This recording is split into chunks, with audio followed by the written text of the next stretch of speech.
and welcome to the second episode of our quarterly broadcast. I'm your host, James Farrar, and I look forward to taking you through today's sessions. In this episode, we'll be sharing key updates, tips, and proven strategies to help you achieve growth in your business. We've gathered insights and expertise from leading professionals in the industry to bring you the latest and the most effective techniques for expanding your business. So, whether you're a startup, an established business, or an entrepreneur looking to grow your brand, this episode's for you. Join us as we take a deep dive into the world of business growth and explore the key updates, tips, and strategies that can take your business to the next level. 1, 2, 3, 4.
Welcome to episode 2 of the quarterly broadcast, Global E-commerce Unlocked, key updates, tips, and proven strategies for growth.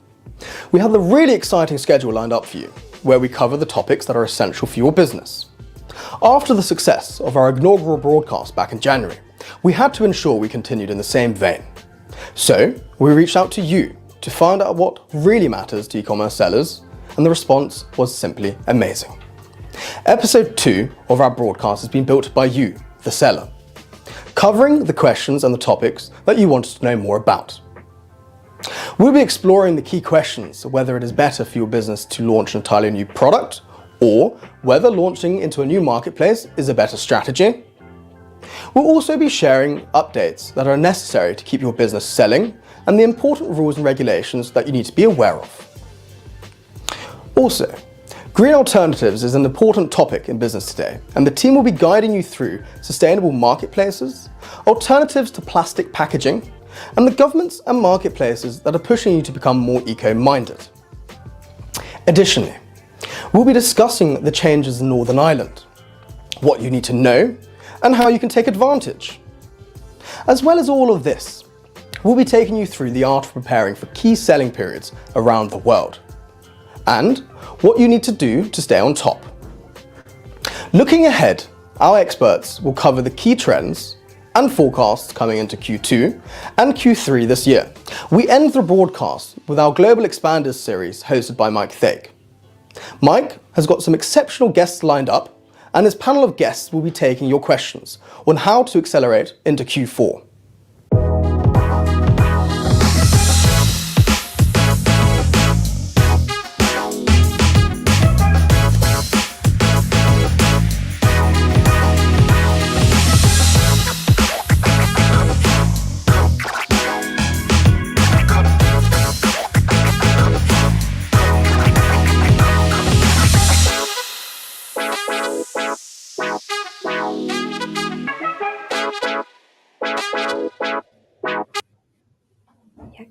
Hi everyone, thank you for joining us for our second quarterly broadcast. We're so excited to be kicking off the first session for you all. Now just remember there is a Q&A at the end of this session, so please feel free to put any questions that you have in the boxes and we'll make sure that we answer them all at the end. Now today, my name's Christine and I'm joined here with Piero from our Strategy and Growth Department, and I'm also joined here by Connor, who is our Business Development Officer. Thanks for having me. No problem. So today, the topic that we want to discuss is what's easier, to launch a new product or to launch in a new marketplace. Now, obviously, this is such a dependable subject, depending on your circumstances, depending on your business size and your goals. But what we really want to highlight today is the key areas that we feel are going to be essential for your business to be able to make this decision, and highlight the areas that we feel are going to be able to help you. So to kick things off, Connor, what's your views on this? So I'm going to be discussing the new market because I work in the business development team, so that's what I focus on most of the time. Yep. So the points I want to be making today is the language localization, the setup, market research, and then finally, if your product is seasonal or not. Yeah, brilliant. Carry on. Okay, right. So I want to start with the language side of things. So listing in the local language. So obviously, if you're going to expand into a foreign country, not all countries' first language is English. So just make sure that you localize in the local language by using a translator such as YTL Translations that are partners of ourselves, and not use Google. Yeah, absolutely. I tell every single one of my clients, and this is something that I learned from you, Piero, when I first joined, that there's nuances in language, especially that Google don't pick up on. Absolutely. As well. And I think it's that like slang language, isn't it? That obviously every country has their own unique way of saying things. Even different parts of countries have different ways of saying things. So it's making sure that we get to know how that is. It's a matter of keywords as well, making sure that you use the most impactful words in each language. Well, even between American English and British English, like nappies, diapers, trash Absolutely. cans, bins. So you just need to make sure that your translations are 100%, and from there you will see more sales because people will trust you a little bit more. Yeah. The second point I want to make is going to be on the setup side of things. So this is going to be more time consuming. So this can affect your plans to expand in such as taxation. So certain countries around the world, to expand and get VAT numbers can be a long period of time, a couple of months in some cases. The next is shipping. So if your products come from Asia, like most products do, then getting the products from A to B can be a long and lengthy process. Absolutely. And then the last point is obviously getting set up in the country with a 3PL or however you're going to be storing the products. So that's one thing that I think is a massive, something you need to look into and take into consideration when you're expanding. 100%. Yeah, absolutely. And I think the key thing is here tying all those things together so that you're not just thinking maybe the quickest VAT is Italy, so why don't I just go straight to Italy because I'm going to be able to get it in a few days.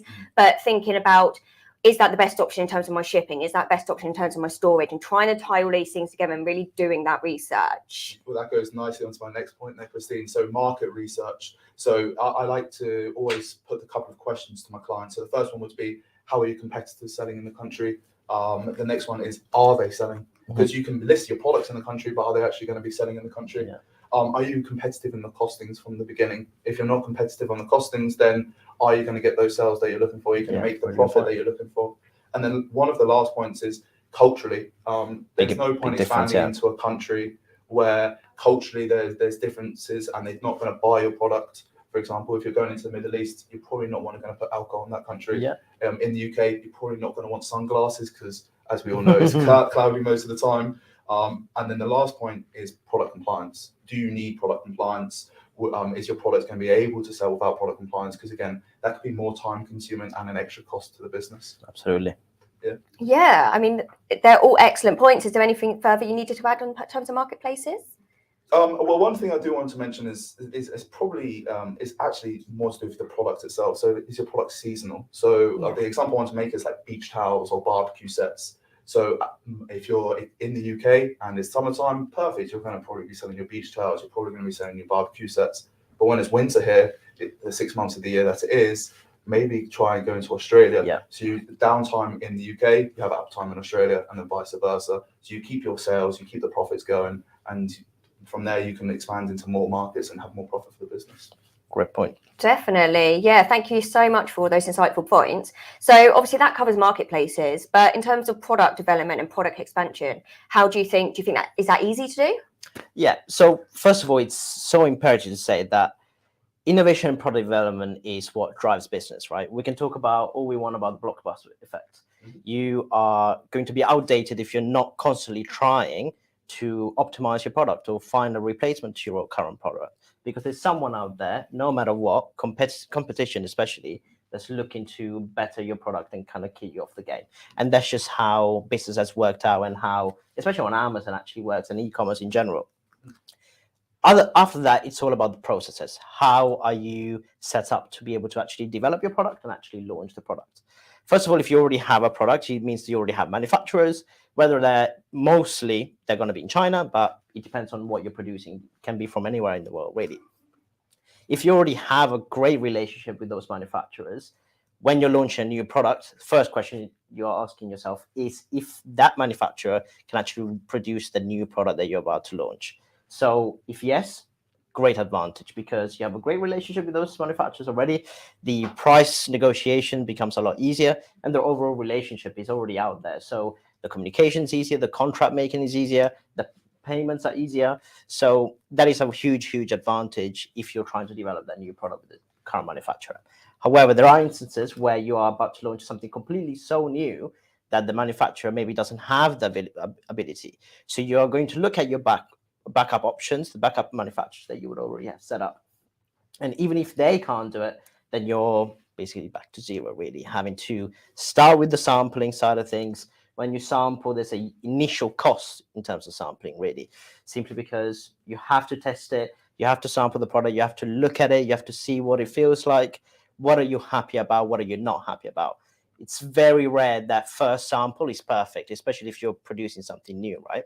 So that has its perks and its cons, as we've already said. I suppose it's one of those things that's a constant battle between quantity and quality. What do you go for? Do I go for the cheapest supplier, or do I go for the one that's going to give me the best quality, but they might be a bit more expensive and not so competitive? Absolutely. It's exactly what you have to kind of look at. And the market research that you talk about is very essential, because if it's a product that's already out there, then you have to find that will compete at price. But if you're bringing something brand new to the market, you can really set the tone there. So that's a really good point. So as we said, with the sampling costs, so there's an upfront cost for the research and development, right?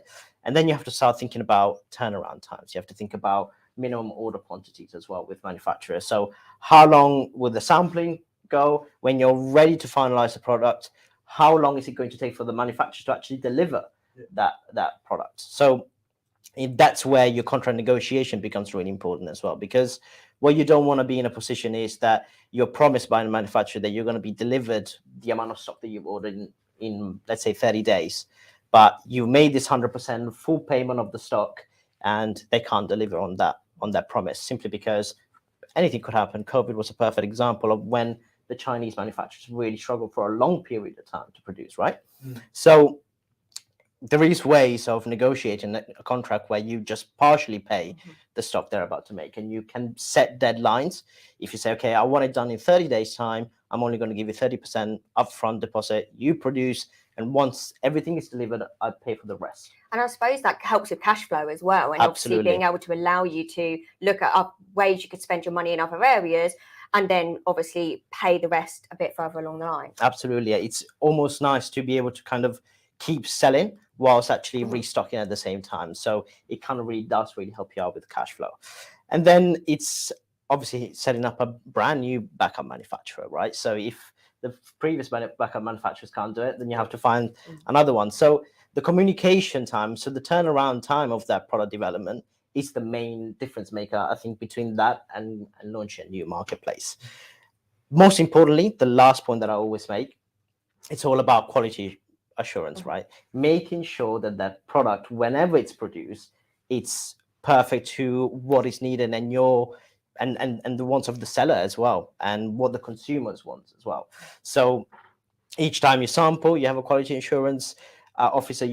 Each time you actually put an order in, you have someone to check the quality and do the quality inspection, simply because you never know what may have changed in the times that you've ordered, and you never know what the order is as well. If let's say you're a type of business that actually has a lot of business to business sales and you're selling to retailers, they'll have certain specifications. And when we're talking about new marketplace and new countries, you also have to think about the labeling requirements, right? So if you all of a sudden have a perfect product that's sorted just for Germany, but that stock is actually going to France and it's not accepted in France, that's a actual product quality insurance problem. So you do need to check. And the very final point that I wanted to make, it's all about making it environmentally sustainable. Yes. I think us as consumers, we are constantly now looking at what is the best product out there in terms of actually for the environmental impact. Yes, we still want the cheapest possible product for the best possible value. But as a business, if you're producing a product that is not just environmentally sustainable, but at the same time that can actually solve a problem for a long period of time for you, that's a fantastic product that will sell really well. And the market's going to grow in a ridiculous trajectory. I've seen it. I think the market for eco-friendly products is going to be worth 9 figures, very, very big numbers. So from that, because you're the extra strategy consultant, Christina, I think for our listeners as well, I think they'll want to know what is more important and what's really good for a good strategy to exit. Yeah, so I think in terms of an exit strategy, now all the points that you guys have made are excellent and they definitely apply. However, one key thing is that when you're looking for an end goal of a strategy, you obviously have a specific goal in mind. And with that, you've got to look at things slightly differently. So what buyers tend to like and what aggregators tend to like is a simplistic, efficient structure that's going to really work well on its own. That strong brand, that strong presence. And as a result of that, you're not necessarily looking at just what's going to do well in this country or what's going to make just maybe a little bit extra profit for me. You really want to focus your energy on what's going to build this strong brand. So what I first and foremost always suggest is instead of going out to get a new product or go to a new marketplace, first and foremost, look inwards. What is your current business doing and your current business structure like? So for example, on a product side of things, your SKUs, do you have hero SKUs or do you have some SKUs that are underperforming? So if you're having SKUs that are underperforming, they might be taking up financial space in terms of storage. They might be costing you in terms of the manufacturing costs. And these are all sort of taking money for you, but not necessarily giving you profits back. And you could be using these profits to then inject your energy into looking at building new products and looking at market research for new products. So yeah, looking at these SKUs, looking at which ones are doing well, maybe removing the SKUs that aren't doing so well or pulling down business on those, and then going to look at what the complementary line is. So I think the key is when you're building a brand is not just to necessarily go for products that are on trend, but going for products that are really going to complement the other lines that you have within your company already.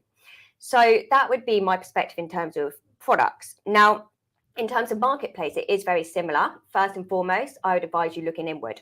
So is the marketplace you're selling in doing well? So if you spread yourself all across Europe, are you spending a lot in terms of FBA fees, in terms of VAT, in terms of storage? And are you necessarily getting those profits? And likewise with before, looking at maybe pulling out of those countries and looking at more specifically, what's going to do well for your product lines and maybe your future product lines. So for example, like Connor said, where you might have a seasonal product, maybe you could utilize Australia a bit more for the seasons out of, obviously when it's winter in the UK and it's summer in Australia. So being able to look at more specifically what does well and doing that market research in those different countries. So to summarize, when I'm looking at what's easier, I wouldn't necessarily go for the easy option per se when it comes to a business exit strategy. I would go for what's going to be best for your brand, what's going to build that profitability for your brand, and what's going to make it look like you have a really strong presence and a really strong overall business sort of structure in order to pass on to someone else. And just the final thing I wanted to mention as well is in terms of the potential that you can show. So again, in terms of the marketplaces and the products, they're not saying you necessarily have to conquer the whole world. They're not saying they want to buy a business that sells absolutely everywhere and does great everywhere, because what can they do with that going forward? They can't necessarily scale that anymore. So what they want to see is, have you done your research in terms of where is going to sell well? Have you done your research in terms of what you might be able to add on to product lines? And then that gives them something to hold on to. That shows that you've shown that potential, and it shows that you maybe don't want to do that, maybe for your own personal reasons or whatever, but they potentially can. So yeah, in terms of a summary for me, it's really dependent on the business. Now, Connor, what would you say as a summarizing in terms of what you think is easier? easier for me would be new market. Just because I'm in the business development team is what my bread and butter is what I do daily. It's all as we say, it's all dependent on the brand and the business and what your end goal is. But for me, if you're established in one market, then just try another market. Try your hand in something else. But again, that can be, as you say, product dependent, as Pierre is going to mention.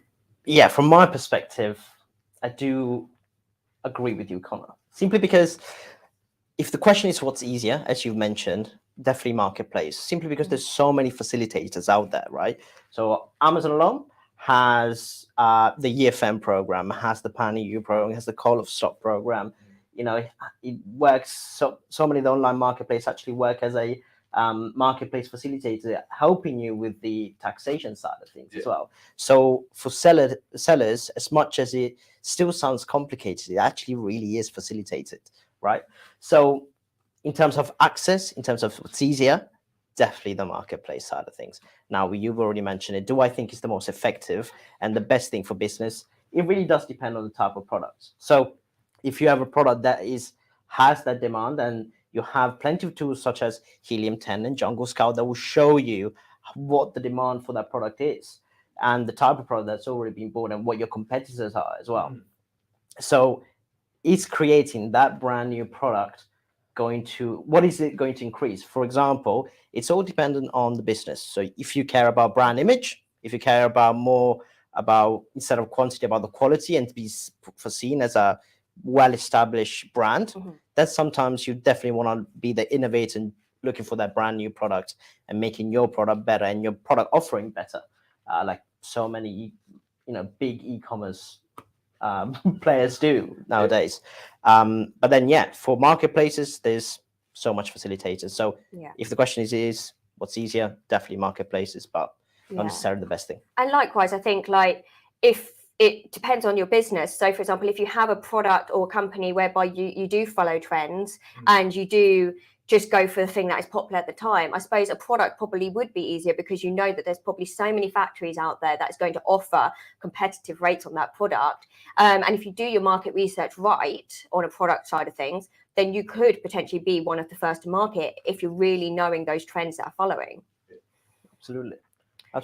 I think we should probably look into some questions, probably. Yeah, I'm hoping there's loads coming in. Yeah, let's hope so. So if we flip to the Q&A now. So the first Q&A, my manufacturer in China delayed my order because of some difficulties, and now I'm stuck as I have to pay everything in advance. How can I avoid this for next time? Great question. I think I've already covered this already. So as I said, in terms of setting up that contract, when you're actually ordering products in, you can set yourself targets and set your manufacturer targets as well. Normally, it really depends. It is a negotiation because there's going to be some pushback. You can't just say, I'm going to pay 5% now and then 5% later and then 5% then. There has to be an element of negotiation in between. So normally, I'd say between the 30 to 50% upfront cost to be able to actually get the manufacturer going, and then you promise the rest on delivery.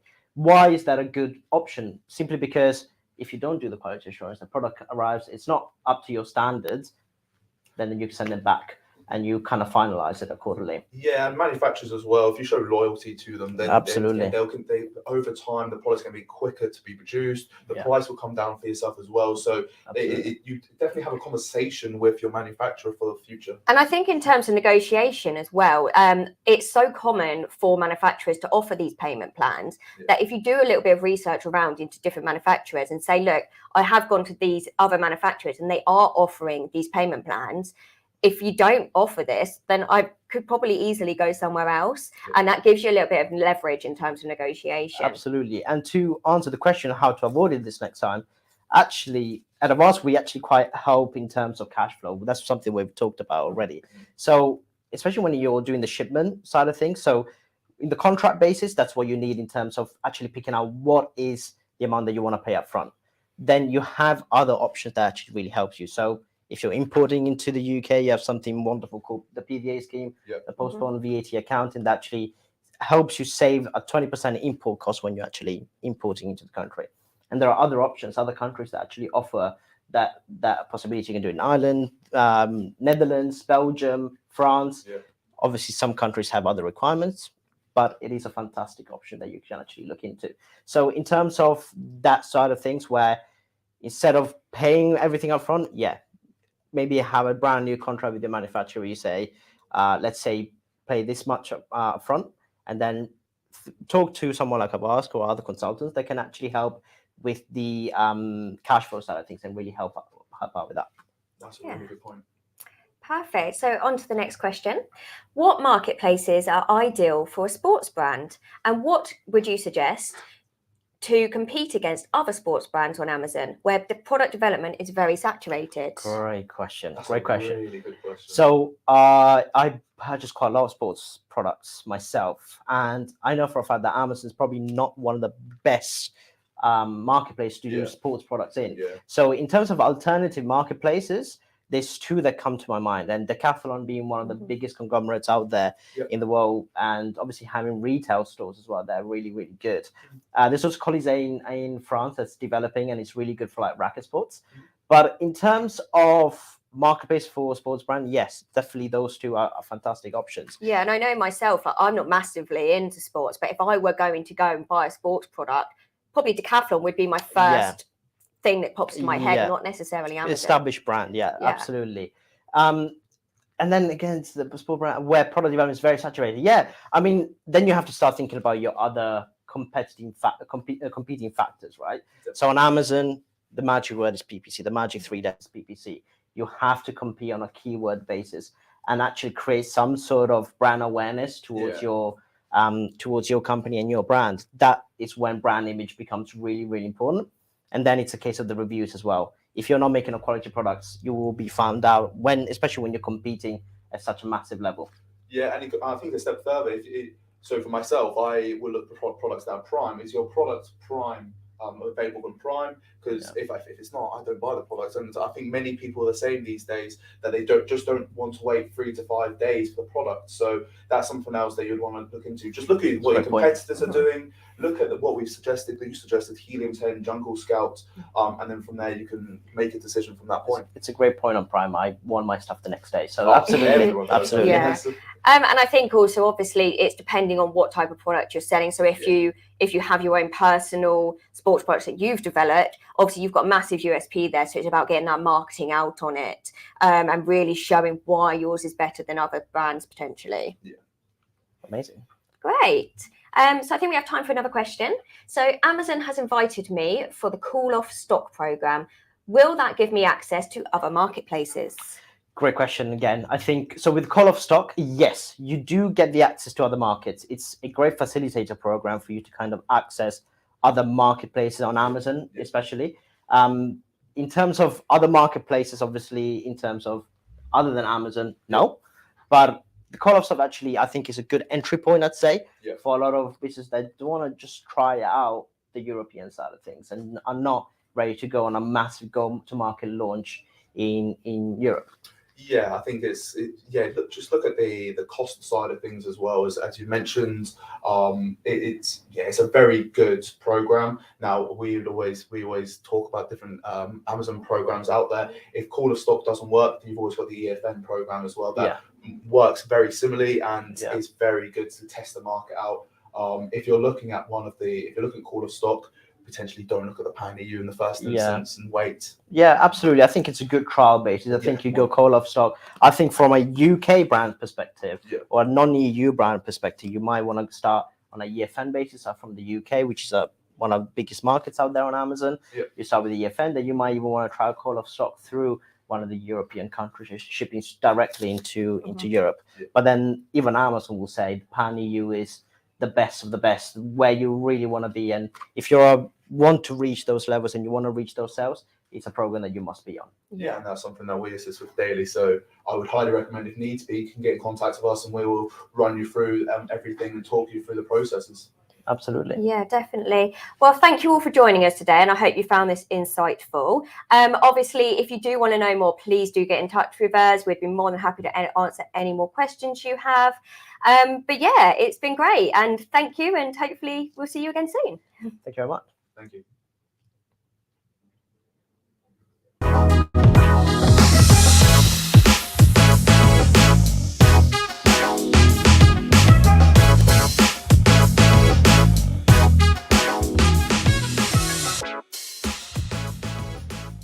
Thank you to Pierre, Connor and Christine for that. I hope you found that as interesting as I did. There were definitely some really great points that we often see sellers overlook when they look to expand their businesses, and it's a discussion that really highlights the diverse nature of business growth. This shows how there is not a one-size-fits-all strategy for e-commerce sellers and their expansion plans. Let us know in the comments what your thoughts are on the discussion and what side of the new product versus new marketplace you are on. Coming up next, we are joined by our EU, US and UK team as they review the key updates you need to know to keep your business selling.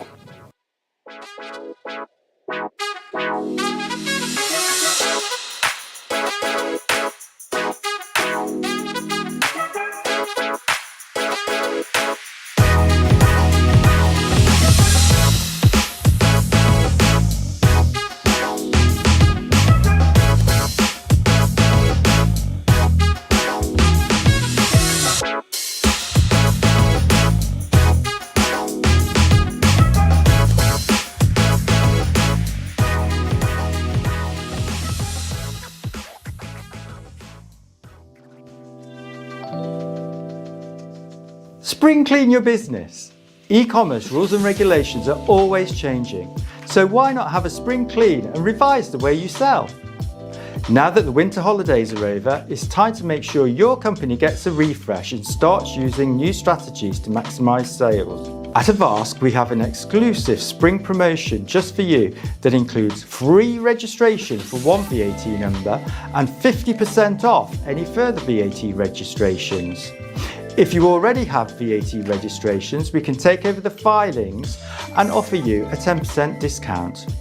Let's connect and discuss the ways you sell and let us to help you to increase your sales this year.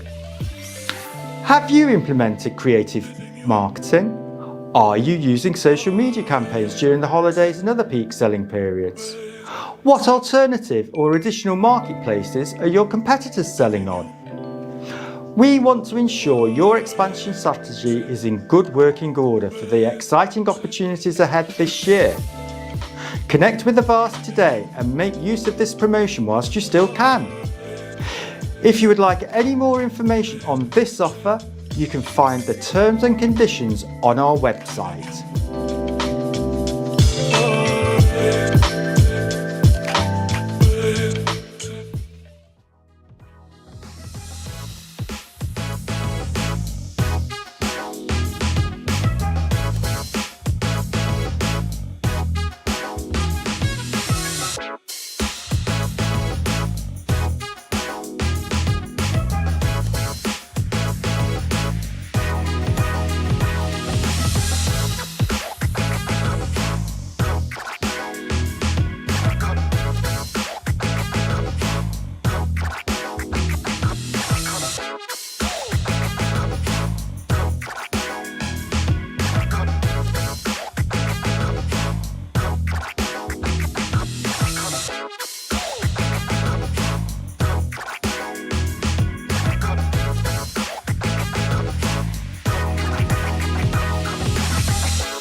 As well. And then we've also got virtually joining us Shauna from our French office and also Javel from our US office. So obviously there are always question and answer sessions at the end of this. So we please do like sellers to get involved. This is all about you guys, what questions, what issues you're facing. So yeah, please do drop those comments in so that we can look at those at the end of this.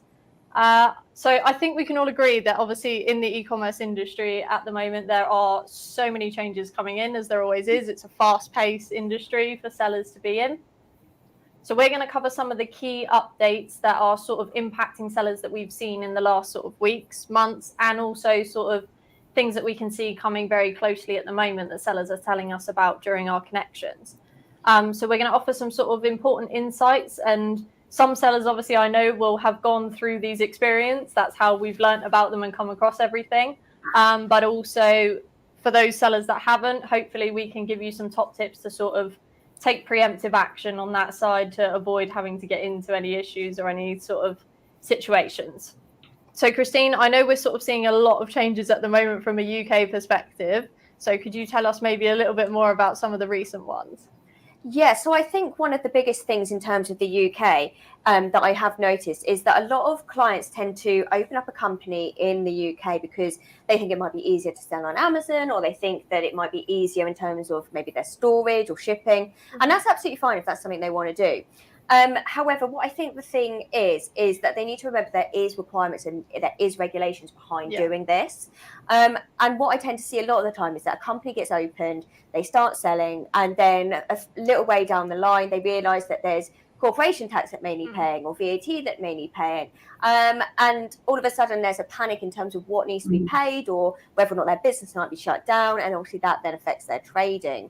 So just to give you an overview, for example, in the UK, you have end of year filings that need to be done. You have corporation tax. You also potentially have VAT. So all of these elements are key in order to keep your business selling. And if you don't keep on top of this, then worst case scenario, your business is going to be shut down, or you may get a big tax bill, and you just really don't want that. So obviously that's what we're here for. There is also a lot of notice in terms of people opening up a company because they think it gets around the responsible person issue. Now, I won't go into too much of what this is, but it's basically a product compliance kind of check that needs to be done. And simply opening up a company in the UK is not going to resolve this issue. Yeah. So I think it's just, knowing these various requirements and keeping on top of those and utilising companies like Avast to know that. The other thing I wanted to touch on as well is in terms of once your business is up and running, utilising really key technology in order to keep your business running smoothly. So something that we like to utilise within Avast and within our accounting systems is API systems and things like A2X, for example. Yes. Now, that's not the only one you can use, but that is certainly one that we use here. Now, the reason why API systems are so good is because they link directly into your marketplace. Now, it's not just Amazon, but they link also into eBay or Etsy, and it allows you to pull all of your data off of these marketplaces and really hold it all in one centralised space. So it saves you time and it saves you effort, and it allows you to focus on the things that you really want to focus on, and then it also allows you to keep on top of your growth and on top of your profits. So I think that's really key in terms of keeping that business running smoothly. Yeah, definitely. And I know I can add from sort of the VAT perspective, I know for any Amazon sellers or clients that we have coming on board, one of the sort of main questions that they ask us in the onboarding process is, how do we go about the actual VAT filings? So when we're filing VAT, do I need to send you my data? How will it look? Like, is there a set template, spreadsheet, something I have to provide? And it's always such a relief for them when we tell them that specifically with Amazon, we can connect our API system and that will actually pull the reports on a monthly, quarterly basis, whatever it may be. And that for them is just a massive reassurance. They don't have another thing to have to keep an eye on. They don't have to sort of worry about whether the data's actually, if they've got all of it. So our system can just sort of pull the reports itself, which helps them a lot from that side. So yeah, the API systems are a great sort of thing to implement into business. I know also from a European perspective, there are some other key kind of updates that have been happening and a lot of issues that we've seen sellers facing in particular. I know myself, I've had conversations with sellers that are sort of struggling with containers being stuck in borders and things. And unfortunately, these sort of came about from their EORI numbers, which is your customs clearance number. If you've obviously been expanding your business into new marketplaces, into new countries, So you've got yourself the new VAT number if you're going to stock in particular. And some sellers have unfortunately not been told about linking that VAT number, the new live VAT number, to their existing EORI that they have in Europe. Now, the issue with that is obviously when the goods arrive into customs to clear, it's not picking up that they're actually VAT registered. So therefore, you end up with the goods stuck at the customs border. Obviously, we want to avoid this because there's daily charges for the products being stuck there, which is not ideal for our sellers. So I would just say that if you've got an agent that's looking after your VAT filings and your VAT in general and your EORI, just to make sure that if you do add any additional countries, to make sure that that link is done, it is a lifesaver. And then the other thing that I was going to discuss was updating company details. So it's a crucial thing. I know for some sort of sellers, it's probably not the most important thing that you keep an eye on. You know, if you've just changed your office address, it's probably not actually emphasized how important it can be to make sure that the tax office is updated. So sort of from an agent perspective, the recent issue that has sort of highlighted this most, if you like, is a notification that most Amazon sellers probably will have received from a sort of German reconciliation that they've done with the tax office. So if you've got your VAT certificate uploaded onto your Amazon Seller Central and there's a bit of a discrepancy between the address on your Seller Central and the VAT certificate, there is sort of notifications going from Amazon about potentially suspending your account because of the discrepancy. So we always tell sellers, you know, if you are making any changes, so that can be anything from company address, it can be company name if it's just slightly amended, and then obviously any director changes in the company, to always let whoever's dealing with your VAT know so that they can update the tax office. All tax authorities will say that it is the seller's due diligence to make sure that they have the correct details. And obviously we want to avoid that whole account suspension that can happen as a result of it, you know, from this sort of Amazon notification that's gone out. And obviously leaving it to the last minute, the impact that you also face is then several sellers are trying to do it at the same time. So the tax office is slowed down massively by the quantity of applications it's trying to process. And then obviously we're moving into very much a digital age now. So I know from a UK side, we obviously move on to the sort of digitalization of VAT, and trying to go paperless is the idea and be better for the environment. So I'm going to hand over to Shauna, who's going to tell us a little bit more from a European perspective. Hi everyone. Exactly. In Europe, we do have a lot going on, especially everything around something that's called VIDA. That's the VAT in the digital age. So the European Commission rolled this out in December 2022. 3 big parts to this new VAT regulation. The first was the DRR, which is the digital reporting requirements. The second is the VAT rules for travel operators and short-term accommodation platforms. And then another one that keeps us all very busy, it's the single VAT registration across Europe.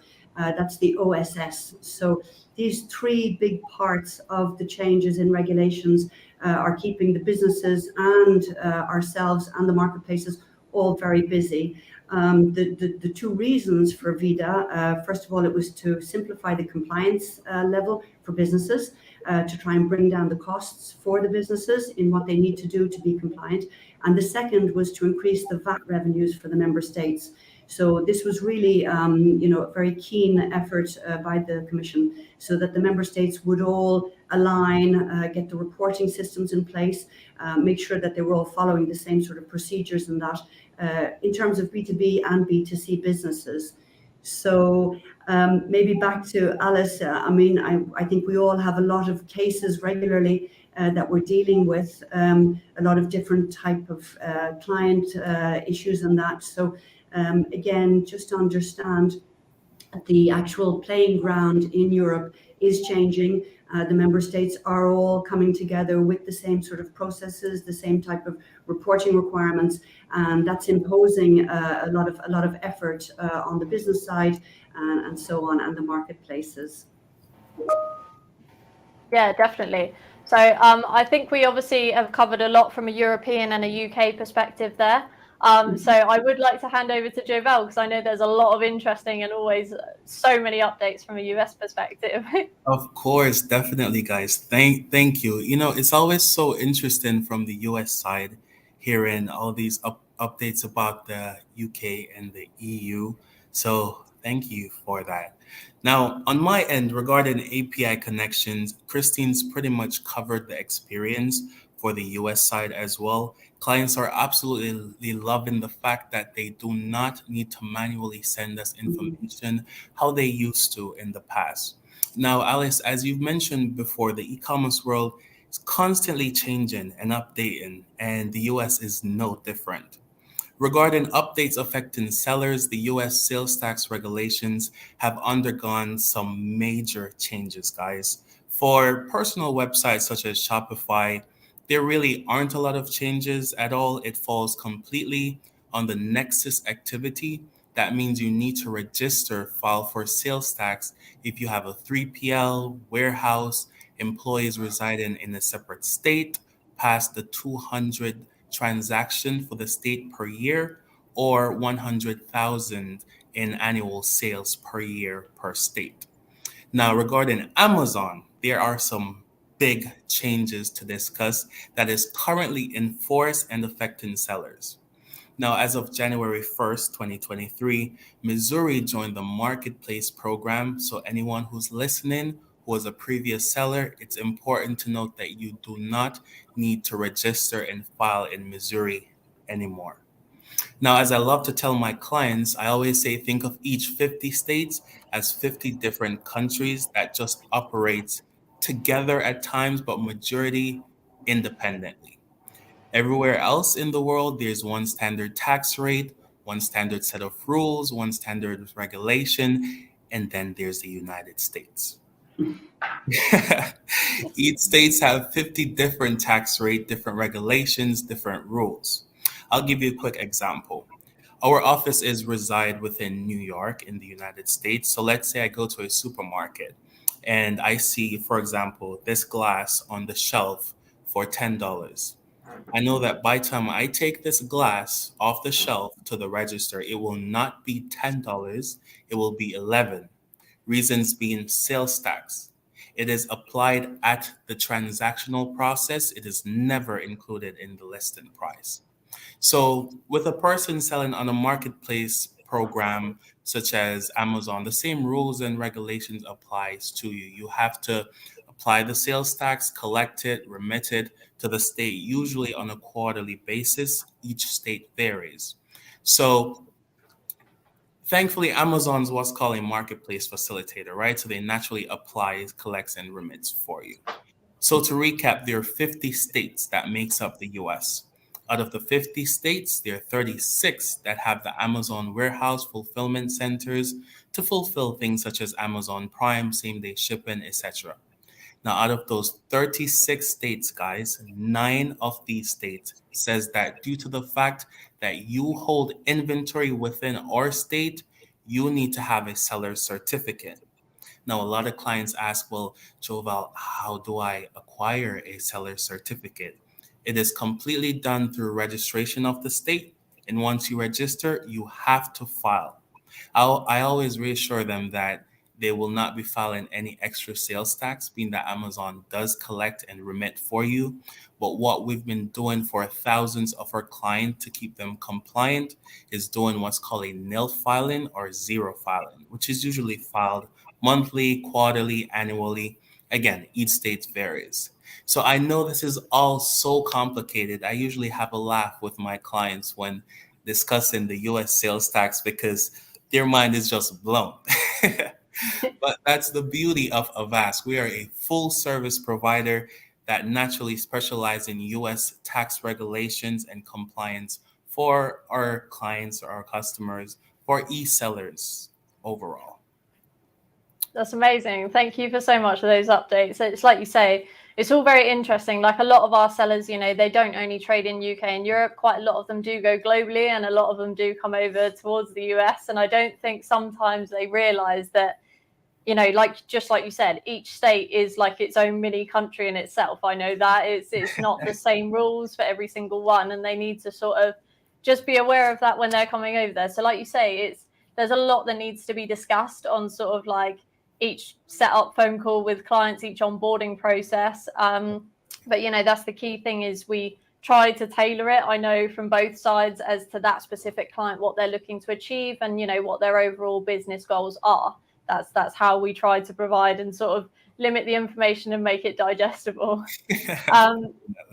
So yeah, obviously we've spoken about a lot of updates and a lot of things that have changed and impacted sellers. On the flip side, you know, there are things that sellers can sort of do to keep on top of it, because that's the question that I get. It's like, it's almost, how do I actually keep on top of all of these changes, managing my business on a day-to-day, and just making sure that everything is under control all at one point? You know, that's tricky. It is tricky. And I know also a lot of sellers are definitely feeling sort of the pressure and the pinch of the cost of living crisis at the moment. That's a massive thing, you know. Nobody can hide from it. It's something that's impacting everyone. I know from sort of speaking to sellers that, you know, cost of supplies, cost of freight, cost of, you know, actually having VAT managed, everything at the moment, it is, you know, it all adds up at the end of the day, and they've got to make sure that they're aware of what's going on. Obviously, there are key considerations that businesses can take into account when sort of making decisions and assessing sort of their internal setup.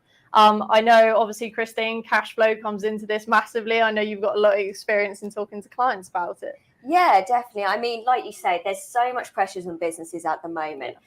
You've got all of their overheads are rising, as you say, like suppliers are getting more expensive. You've got taxes that might be rising, inflation. So there's a lot of pressures on businesses, and it's not to say that you can't continue going. You've just got to work out how to manage that cash flow effectively so that you can utilize your money in the right way. Now, just to give you a bit of background as to cash flow management and what that might entail. So the key way of doing this is by having a cash flow statement. And what this basically shows is how your cash flows in and out of your company by three key elements, which is operating, investing, and financing activities. And all of this put together shows you really how your money is going to be handled. And what you can also do is you can also forecast this so that you can look at your future goals and look at how you might be able to handle your money so that you can reach any expansion goals that you might want to do in the future. Now, cash flow is really crucial, whether you're a small business or whether you're a large business. Not only does it help you actually stay afloat, but like I said, it helps you look at those long-term business goals. So, for example, is there ways that you could reduce your expenses? Is there ways that you could perhaps save money and then utilize that money to expand to another marketplace? So it's really key in terms of knowing your financial position. Now, I know it might be hard. Maybe you don't know how to do your cash flow statement, or maybe you don't know what's entailed in sort of looking at those incomes and outgoings. And obviously that's where VAST can come in. We do know how to do this. We do have these financial models in place, and we are able to help in terms of this. But that being said, obviously there is many strains of businesses, and there is other things that can help as well. Now, I know, Shawnee, you wanted to touch in terms of financing and how that might be able to help businesses. Yeah, no, we see a lot of new trends coming onto the market in Europe. We see, first of all, the funding.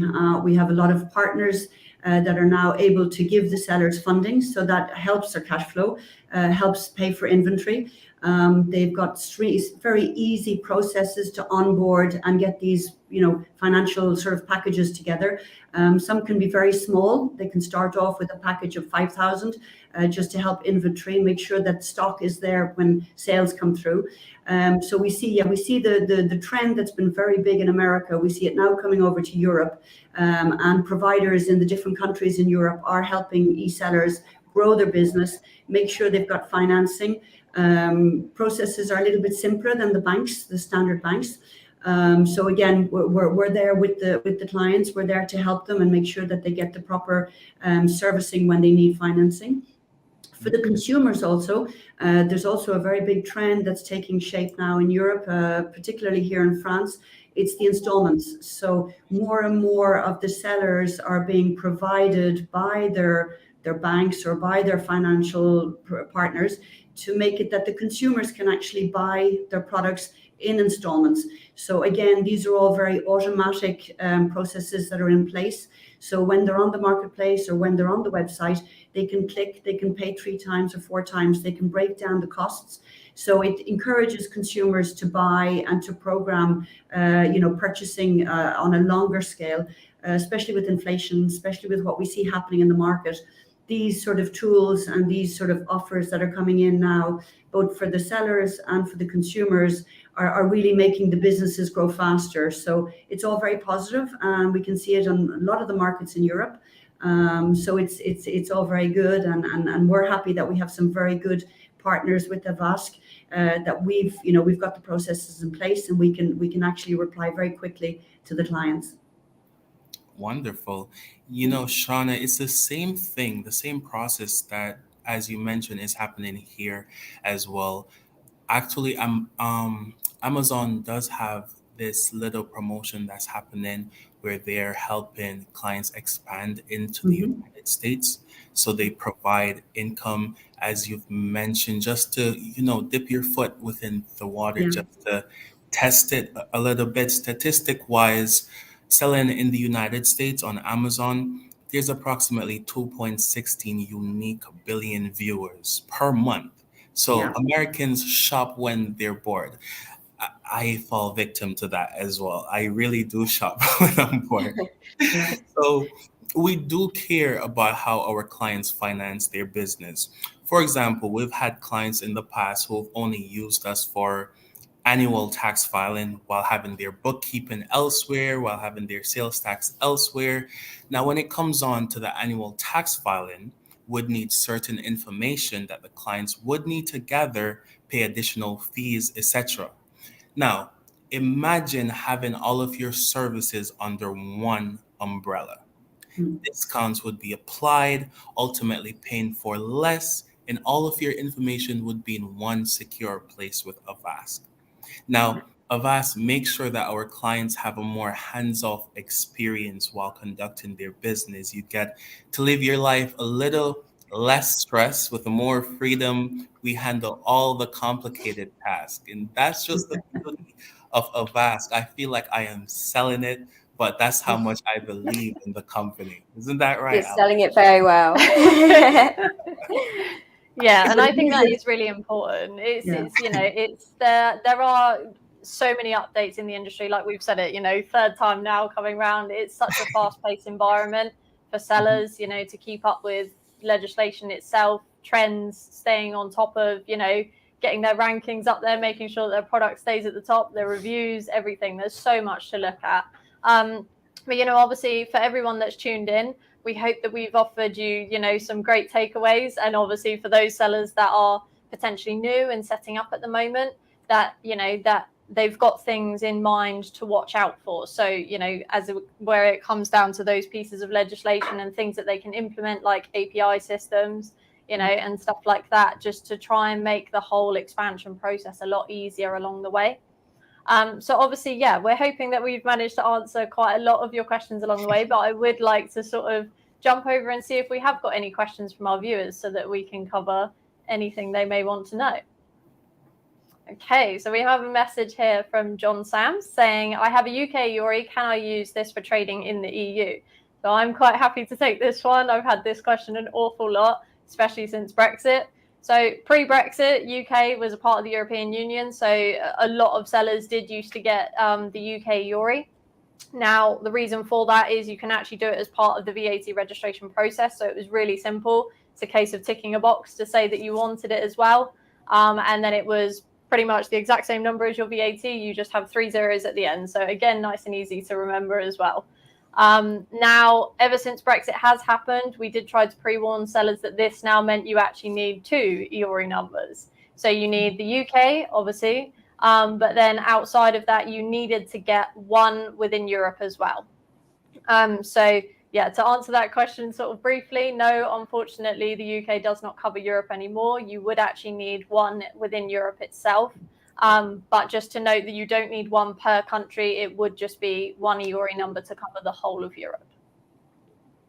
Great. Let's see if we have any others. Okay, so we've got, regarding your points you have on responsible person, please could you elaborate on who needs a responsible person? Yeah, so I'll take this one.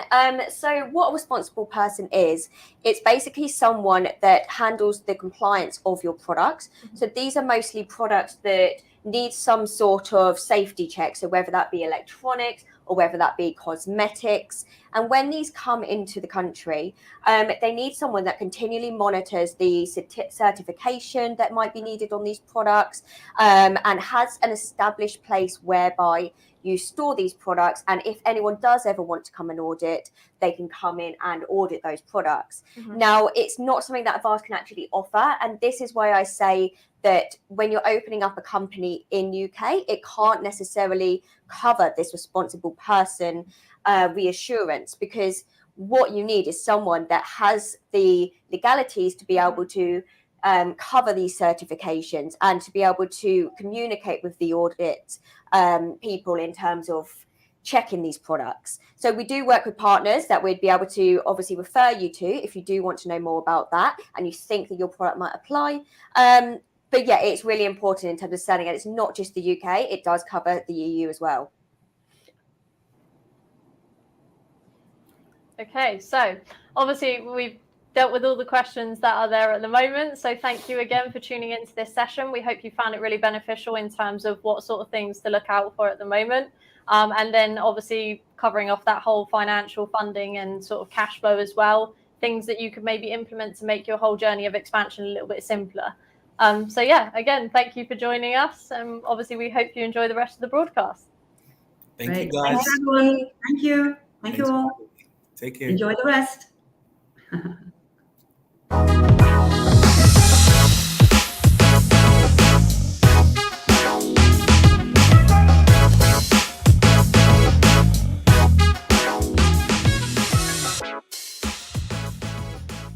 Thank you guys, some important updates for sellers to pay close attention to. Falling behind on these updates can result in unforeseen consequences affecting the day-to-day running of your business. So if any of you want to find out more from the last session, please do reach out to inquiries@avastgroup.com and our team will be in touch to answer any questions you may have. Our next session will be covering the environmentally friendly business and how this growing trend affects you, the seller.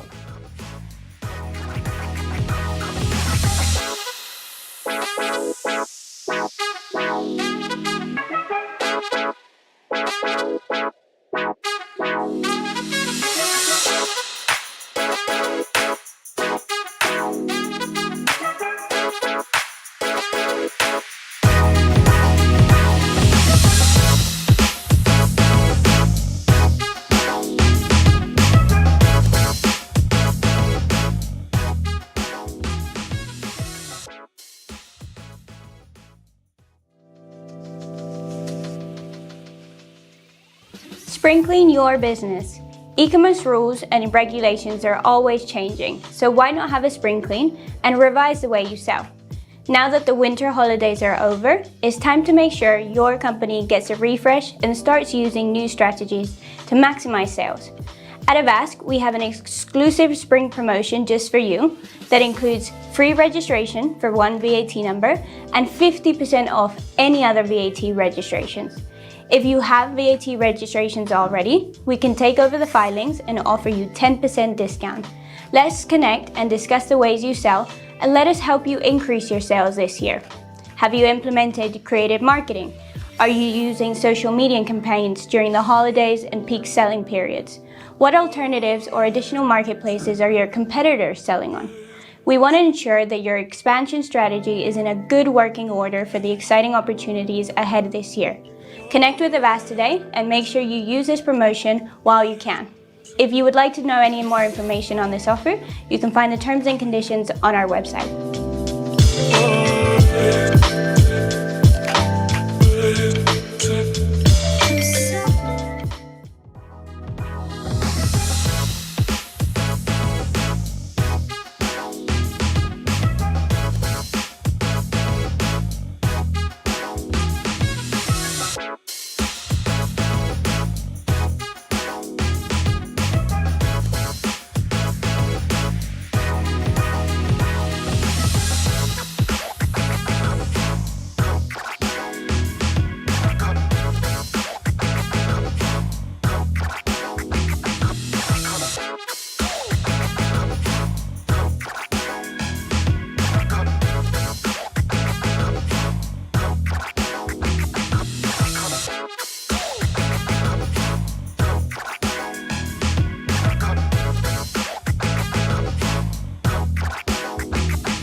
Hello, everyone, and welcome to session 3 of episode 2 of our quarterly broadcast. My name is Pierre. I'm the Strategy and Growth Account Manager here at Ask, and I'm joined by Jeanette, our EPR Policy Manager. Hi, Piero. Thank you for the introduction. Happy to be part of the quarterly broadcasts. Amazing. Thank you so much. We are going to crack on straight away, simply because the whole purpose of this part of this session is talking about green alternatives and talking about other options out there for in terms of packaging and in terms of carbon footprint and stuff like that. So starting for myself, in terms of packaging itself, I think it's not necessarily just the packaging. It's understanding that the most important part of everything that you do as a seller is to reduce waste and not to just replace what's already out there with something a little bit eco-friendly, but actually trying to change your carbon footprint in a way that you're changing the way the environment will actually work and types of product that you actually put out there. And the main point is, especially when you're buying any sort of product, is the packaging side of things. That is the number one waste. No matter what type of product that we actually buy as consumers, there is an element of packaging wrapped around it, whether it's plastic, cardboard, or anything else that can actually be environmentally friendly. However, the packaging is the part that actually goes to waste. So that's number one. In terms of alternatives, there is a lot out there actually. If we've looked, there's mushroom based cardboard, there's recycled cardboard, corrugated paper. There's also now what's called non-toxic polymax plastic types. So the way that type of packaging actually works is once you actually gets disposed of, actually goes into the ocean, the packaging actually, the polymax actually melts away. So, and when it melts, it actually doesn't release any toxics into the ocean and into the fish that actually swimming around the ocean, and basically doesn't come back to us either. So these are fantastic options to actually replace what's already out there in terms of plastic packaging. But what's more important is actually understanding the life cycle of your products. And it's not necessarily just about the packaging, actually producing a product that has a long life cycle and not just to create a product that's there to be bought repeatedly. So there are a couple of things that I think generally are important to understanding the life cycle and the carbon footprint of your product. First of all, it's brand loyalty that you can actually create by creating something more eco-friendly. That's what you're going to talk about, Jeanette, later. Exactly. The main part, obviously, that we really must mention is the product return management. I think it's a big part of the fashion industry as well, because of the returns that you get and the return policies that are based on the fashion industry. It's very, very how can we say, like, normal in the fashion industry that the return management can be a little bit tougher. So it's a must that to reduce that overall carbon footprint, which I'll touch later on, it's a must that gets reduced and you have measurements in place to reduce that carbon footprint. And overall, I know a lot of our listeners, a lot of sellers will say, well, actually, I try to make my products a little more eco-friendly and change the packaging side of things. But actually, it's a lot more expensive to do so. It's part of the brand image side of things, right? So if you are producing something that is eco-friendly, as consumers, there's a massive trend towards consumers buying more eco-friendly products. So by doing so, by being an eco-friendly product, by having that brand image that you're an eco-friendly brand, you can actually charge a little bit higher for your product because your consumers are willing to pay for that and make that difference. So I've looked at the product side of things. Jeanette, why don't you speak from your expertise about the marketplaces and how sustainability is changing that? Of course.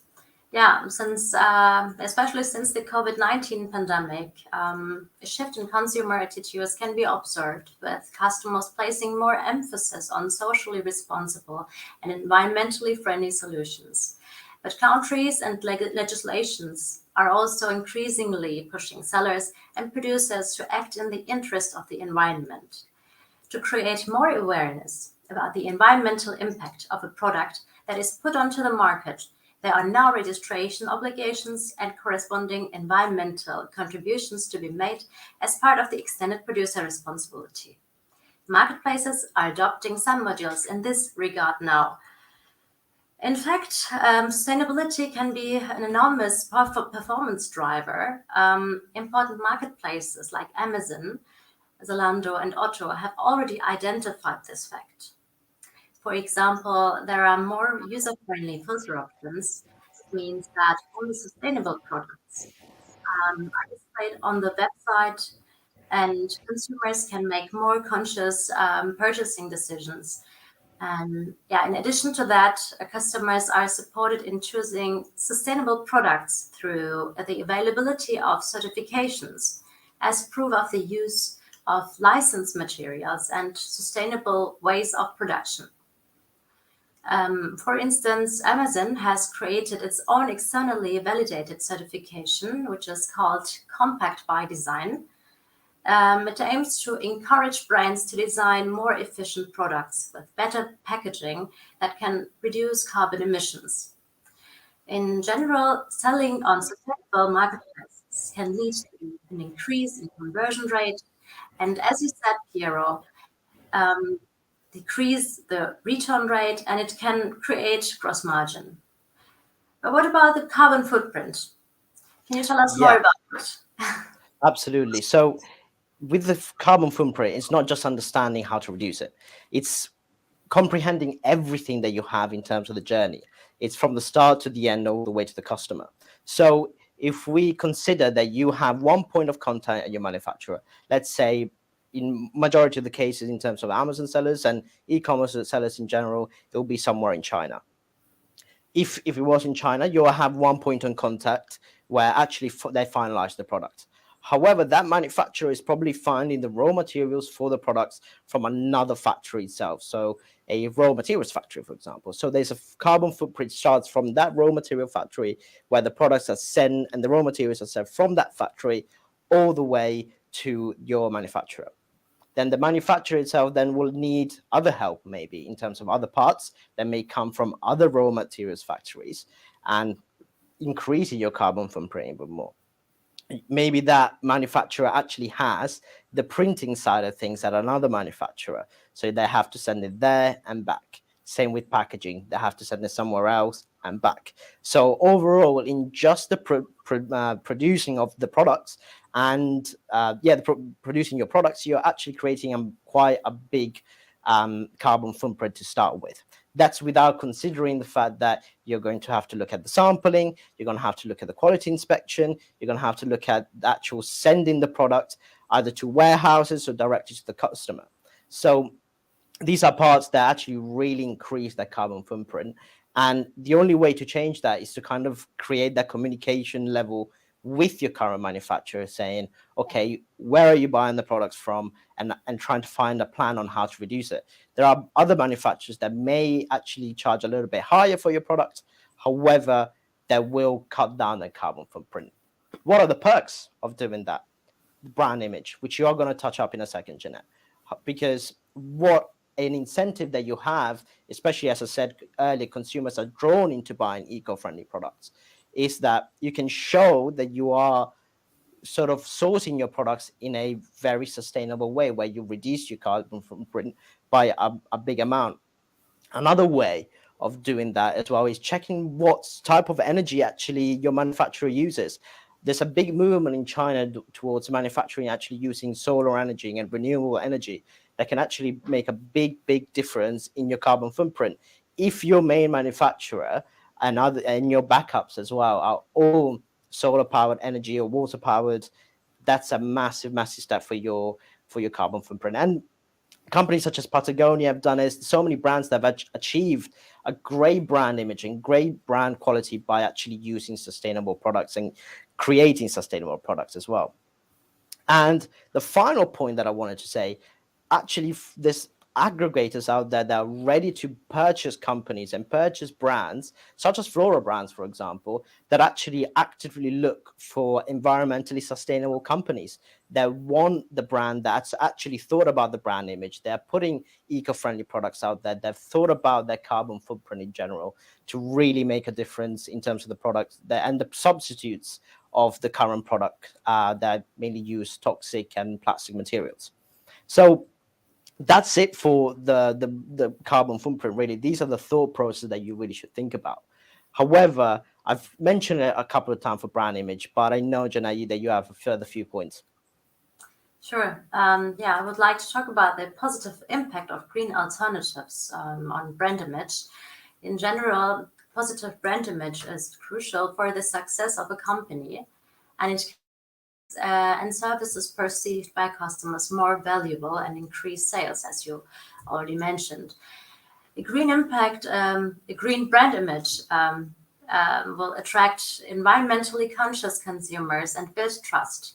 So to achieve this, the company must use sustainable production methods or should ideally use sustainable production methods and generally stand out from its competitors in terms of eco-friendly offerings. And most importantly, however, the decision to be more sustainable as a company must come from a deep need to contribute to the environmental protection in the long term rather than from the strategy to increase profits.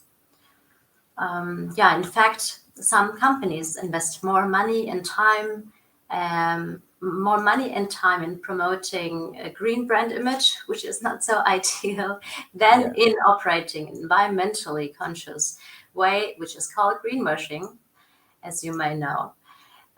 What I recommend to sellers is not to claim to be perfect.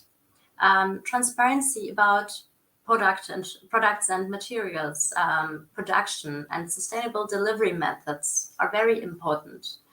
Therefore, provide information, statistics, share your future environmental goals and what you have achieved so far.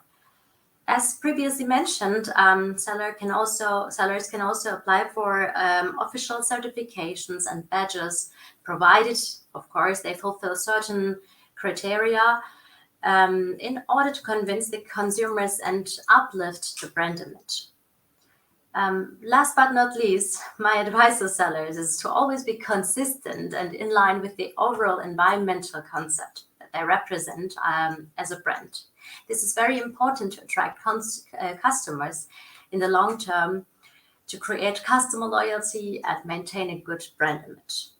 So the message is, the earth is what we all have in common. So let's take on more responsibility and decide for environmentally friendly options. Great message. And the last thing I want to add to that is that you already mentioned, as sellers, you can't just afford to substitute what's already out there with something else just because it's sourced from an eco-friendly option or there's a little bit biodegradable. As I said from the start, it's all about the life cycle. You want to create a product that is out there for a consistent basis, that has that quality, that will be consistent for a long period of time. It's essential for brand image. If you're just thinking about the sale today and tomorrow, then the eco-friendly option, probably not for you.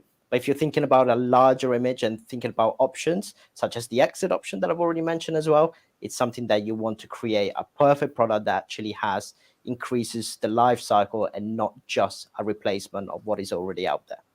So, Jeanette, thank you so much for your expertise. I think we're going to have a few questions to go through. I'm sure with the amount of views that I see, there's probably bound to be a few. So we'll see what we can come up with for these questions. Sure. You're welcome.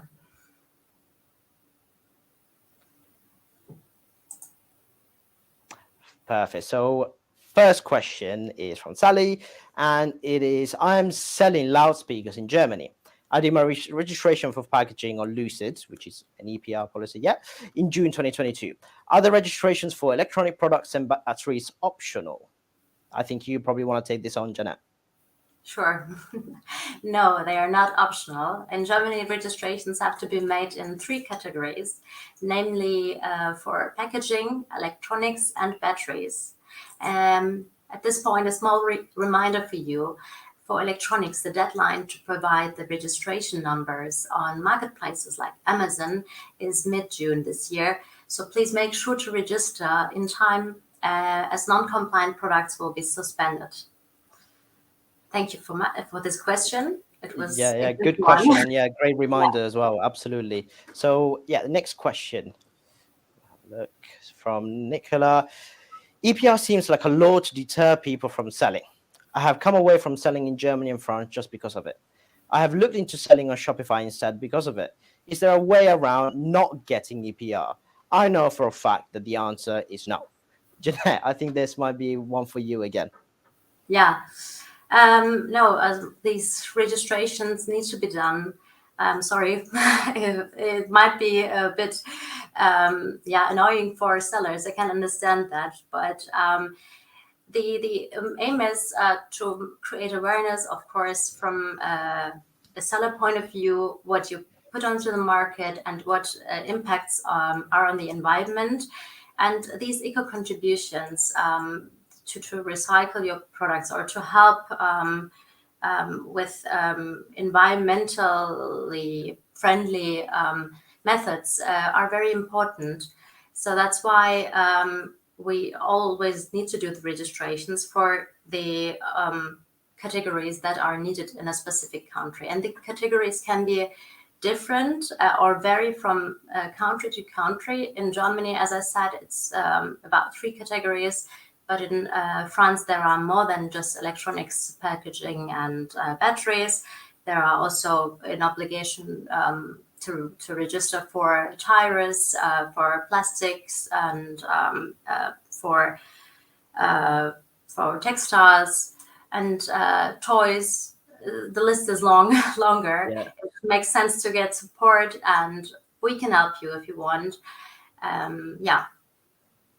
Hope that was clear. Yeah, from my perspective, if that's deterring you, I think it's not necessarily the right thing, simply because actually that those laws are probably going to be expanded to many other countries. So if you're already deterred, Shopify definitely isn't the answer. You have to start thinking about the environmental impact of your product and the way you're packaging and what you're actually putting out there as a seller. As a consumer, I'm looking for newer products that are eco-friendly. So as a seller, it is an incentive for you not to just make your product more eco-friendly and make it better for the environment. It's actually an incentive for me as a consumer to go and buy it. So I'd say if you're deterred from Germany and France, don't be. We can possibly look at other options in terms of how to apply and make the registration a little bit easier, or maybe look at other sourcing options for you as well. But don't be deterred, because that law will be extended to other countries. So the next question from Jonathan. So I have tried to reduce plastic packaging, but it cut down margin considerably. What would you suggest? That's a great question. So from a business consultancy and accounting sort of view, for me, what you must do is actually understand through a product cost analysis, what is actually the cost being broken down from. For example, what I've mentioned earlier in an earlier session as well, in terms of cash flow, there are tax laws that can really help you in terms of importation to make sure that you have that cost saved in order to actually be able to invest in the new renewable ways.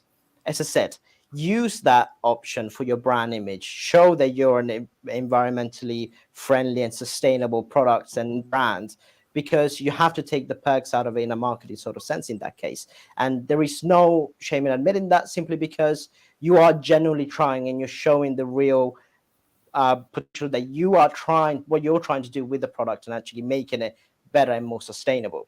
So for the margin, I think there is other ways that you could possibly save, instead of thinking that, oh, it's actually deterring me, I'm going to go back to plastic packaging or a plastic product or a product that's a very short life cycle. Instead of doing that, come to us, we'll do a product cost analysis, and we'll try and understand where we can actually save you that cash that you can invest in making your product a little bit better for the environment.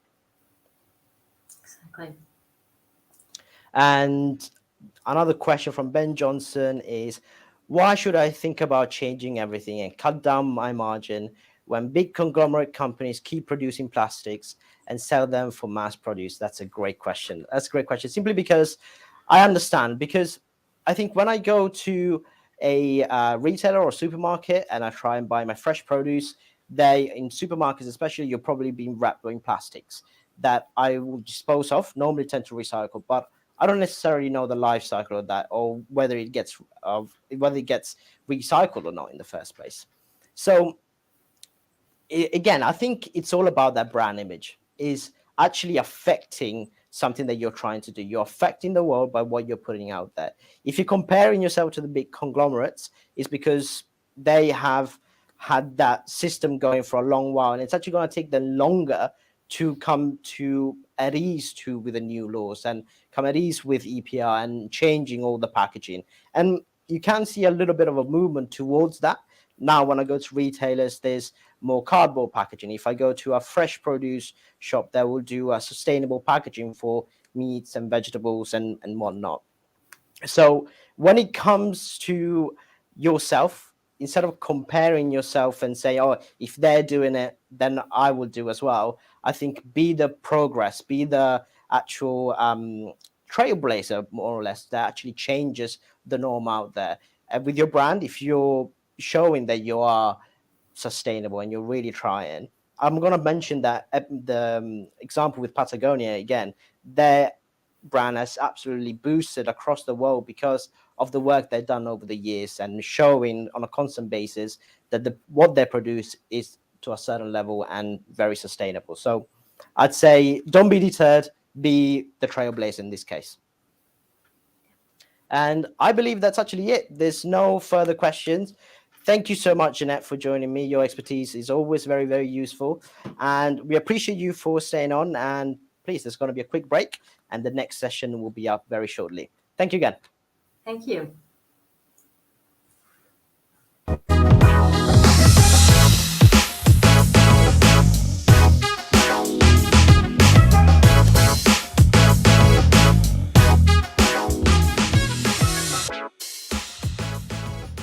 Some really insightful content there on all things eco. We often find ourselves talking to sellers, like you, and the marketplaces you operate in with regards to the rising eco trends and why it is so important for both consumers and distributors to engage with it. Next up, we have Ellie and Emily covering the Windsor framework.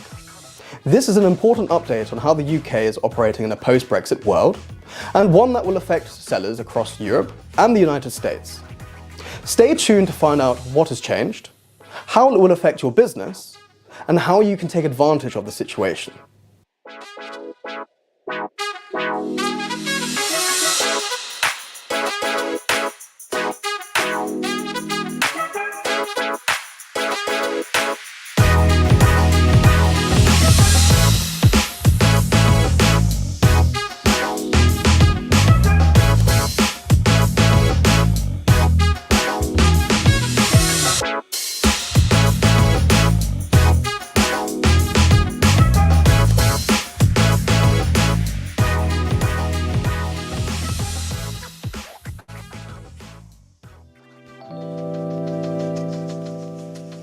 Spring clean your business.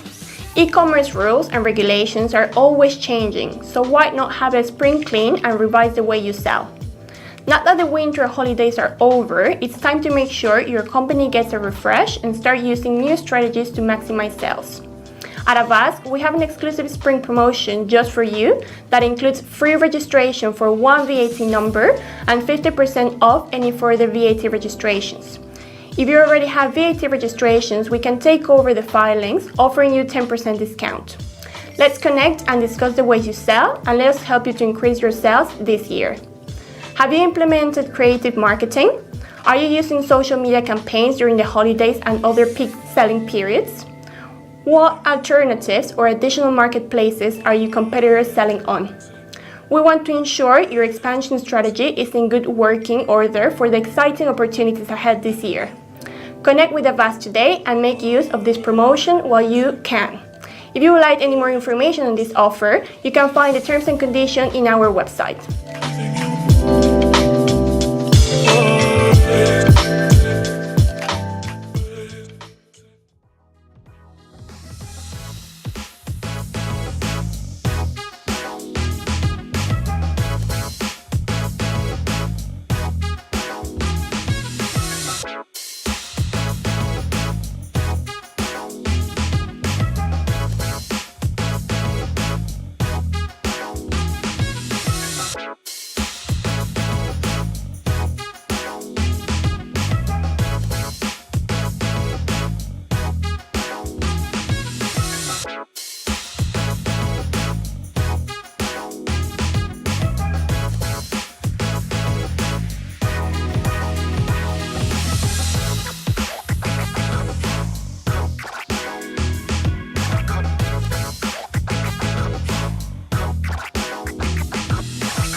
Good afternoon and welcome to our second quarterly broadcast.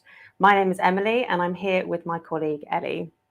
Today we'll be discussing a very important topic which has been headlining recent months, the Northern Ireland Protocol. Now, for those of you who are not aware, the protocol was a key part of the Brexit deal between the UK and the EU, and it aims to prevent a hard border between Northern Ireland and Ireland, and also preserve the integrity of the EU single market. So join us as we go through this product and delve deep into answering all of your questions you may have.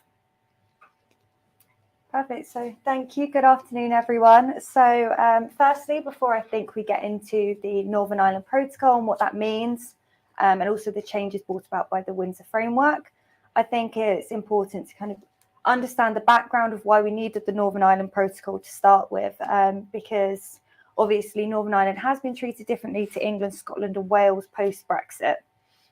So the Northern Ireland Protocol was implemented in a UK government command paper, and the key kind of underpinning need for it came from the importance of withstanding the integrity of the Good Friday Agreement, which was introduced back in 1998.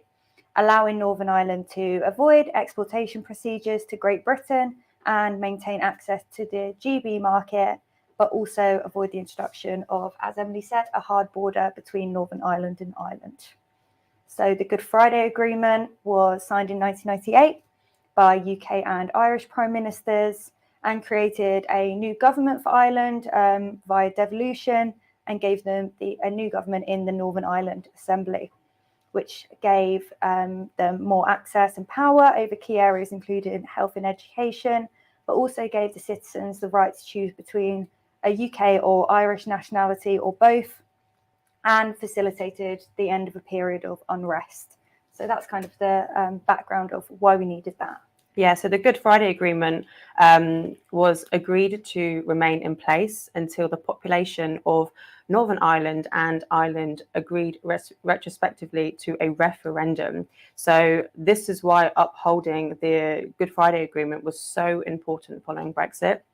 However, Brexit made Northern Ireland the only part of the UK to share a border with any part of the EU, and it introduced difficulties in trade not actually felt by England, Scotland and Wales. So the Brexit trade implications meant that checks should be carried out on all goods going between the EU and the UK. And although the Good Friday Agreement never actually mentioned a border should be removed, it indicated that surveillance between these areas should be scaled back. And that was actually considered by many as a derivative of the border surveillance. The introduction of the hard border again could be in breach of the Good Friday Agreement. Perfect. So following that and kind of understanding the need for the Northern Ireland Protocol, the Northern Ireland Protocol was actually suggested and approved by both the UK and the EU following Brexit negotiations. And it meant that the concept of the hard border was almost shifted from the Northern Ireland border to effectively from between England, Scotland and Wales and Northern Ireland. So the hard border concept almost shifted from Ireland into the Irish Sea.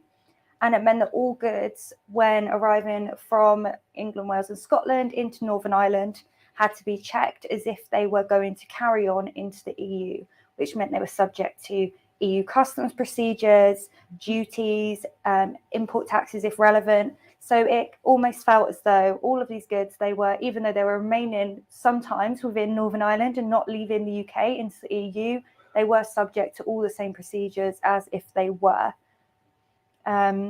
Basically, and what that did is it allowed the goods, no matter where they were going, whether they were remaining in Northern Ireland, either way, they would have free movement of goods from Northern Ireland to the rest of Ireland. So some parties in Northern Ireland were in support of this, and the maintenance of a clear border between Northern Ireland and Ireland was considered crucial, and it was rendered that upholding the integrity of the Good Friday Agreement was of the utmost importance.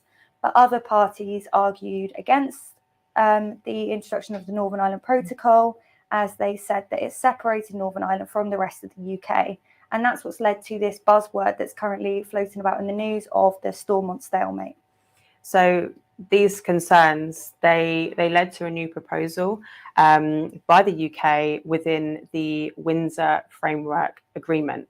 So the current procedure, as Ellie mentioned, it's all of the goods that are arriving in Northern Ireland from the rest of the UK must be subject to EU checks.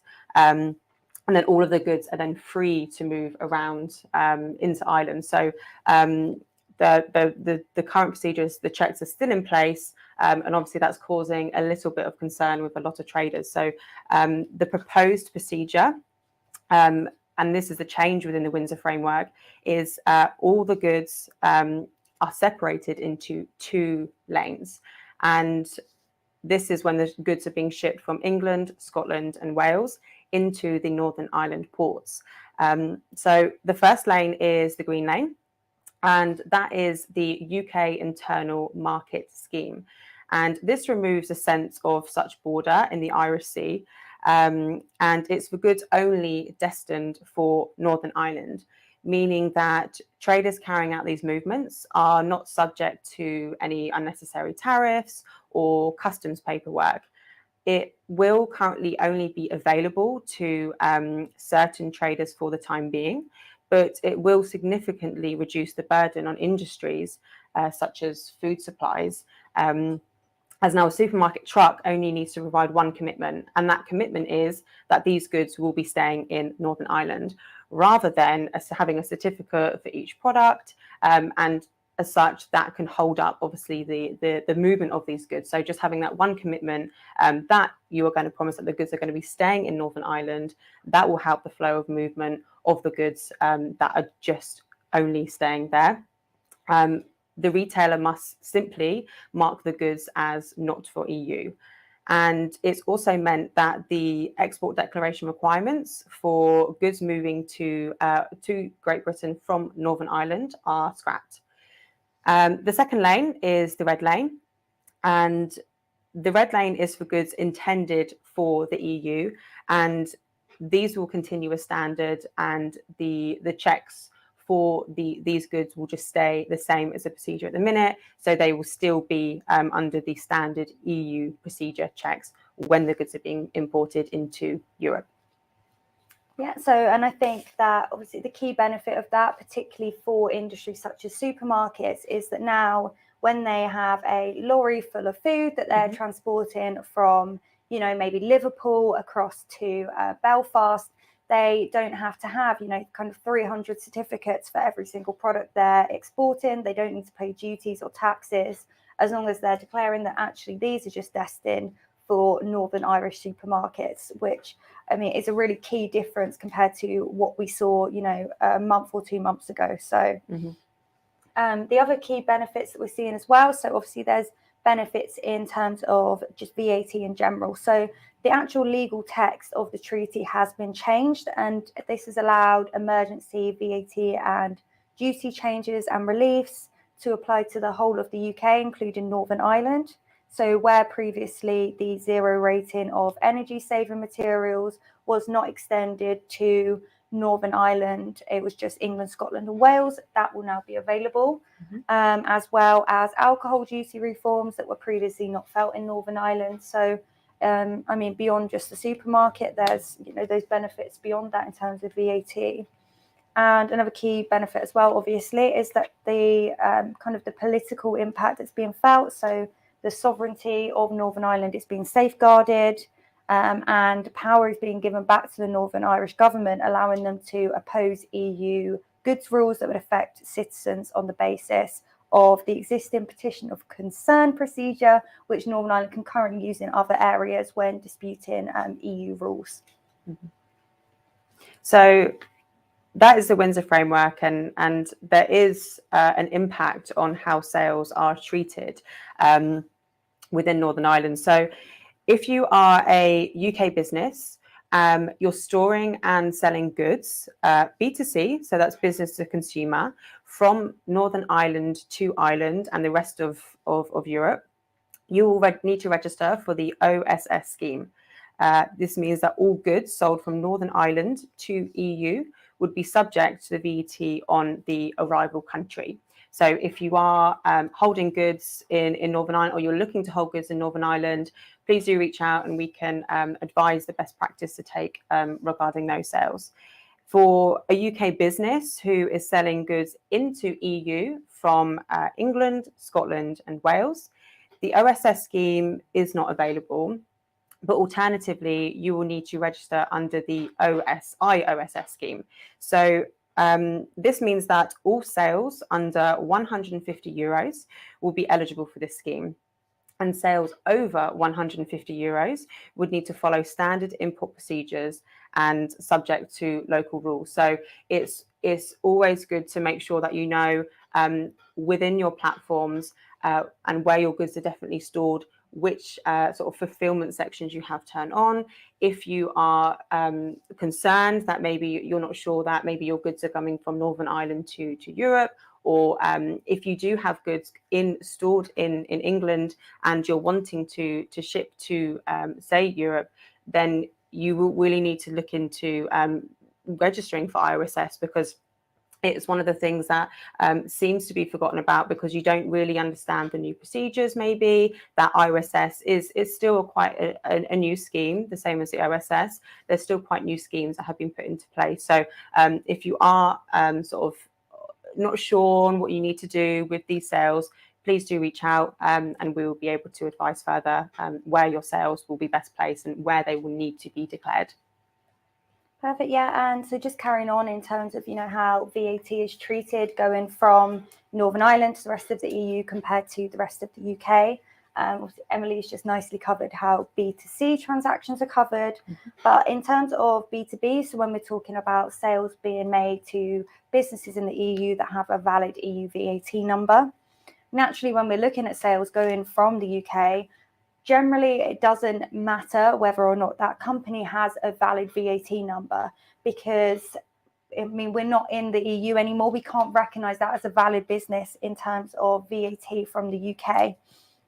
So naturally, if you're making a sale from Great Britain, so England, Wales, Scotland, to the rest of the EU, and it doesn't matter whether or not the consumer's registered, you would need to be looking at the sale the same as a B2C sale, as Emily covered. So you'd want to be declaring it as an export, but also be considering who's the importer of record and IOSS needs.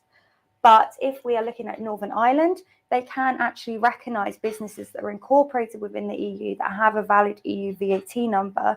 They can recognise that as a valid business. And in turn, they can declare that sale as what we call an intra-community sale. So a sale between businesses recognised within the EU. And when the VAT number is valid on both sides, that can actually be a zero-rated sale. It wouldn't need to be declared on an OSS return. There's no additional requirements, but you would need to submit a EC sales list, which is just an extension or kind of a subcategory of your VAT return. It's submitted through gov.uk. And I think that it definitely makes things easier, because even when we're looking at EC sales lists and we're looking at OSS returns, if you're selling from Northern Ireland, it can seem like a lot more paperwork. But actually, it's significantly less paperwork than if you were making the same sales from England, Wales and Scotland. And it really does simplify trade between Northern Ireland and the EU single market. And it eases the customs procedures and eliminates the need for customs duties between the two, whilst also maintaining access for Northern Ireland to the UK market in the internal scheme and the EU single market at the same time, whilst avoiding a hard border. So it sounds really complicated, but actually it's a great time to kind of be in Northern Ireland, and you really do feel the full benefits of trade, both on the UK and the EU side. Perfect. So that was the just a little roundup of the Northern Ireland Protocol and the Windsor framework. So please do get your questions in now regarding those two topics, and we will come to them at the end when we have our Q&A session. So we're just going to move on slightly now to a few other updates which are in the pipeline or that we can just briefly sort of comment on now. So there is the digitalization of VAT internationally, and in our next broadcast we will be deep diving into VAT in a digital age. But within the UK, it's an international leader in the digitalisation of trade, with the introduction of Making Tax Digital and the Customs Declaration Service. So you might have heard the terms MTD flying around, and also the CDS scheme. So MTD is Making Tax Digital, and the CDS is Customs Declaration Service. So the next stage for the UK is being the sort of making everything to do with export declarations digitalized, and that is going to be brought out later on this year. So for Making Tax Digital, all VAT filings must be submitted via a third-party software. So you might have noticed that maybe possibly within your VAT account with HMRC, you've noticed that there's been changes within your online portal, and it definitely does look different to what it used to look like.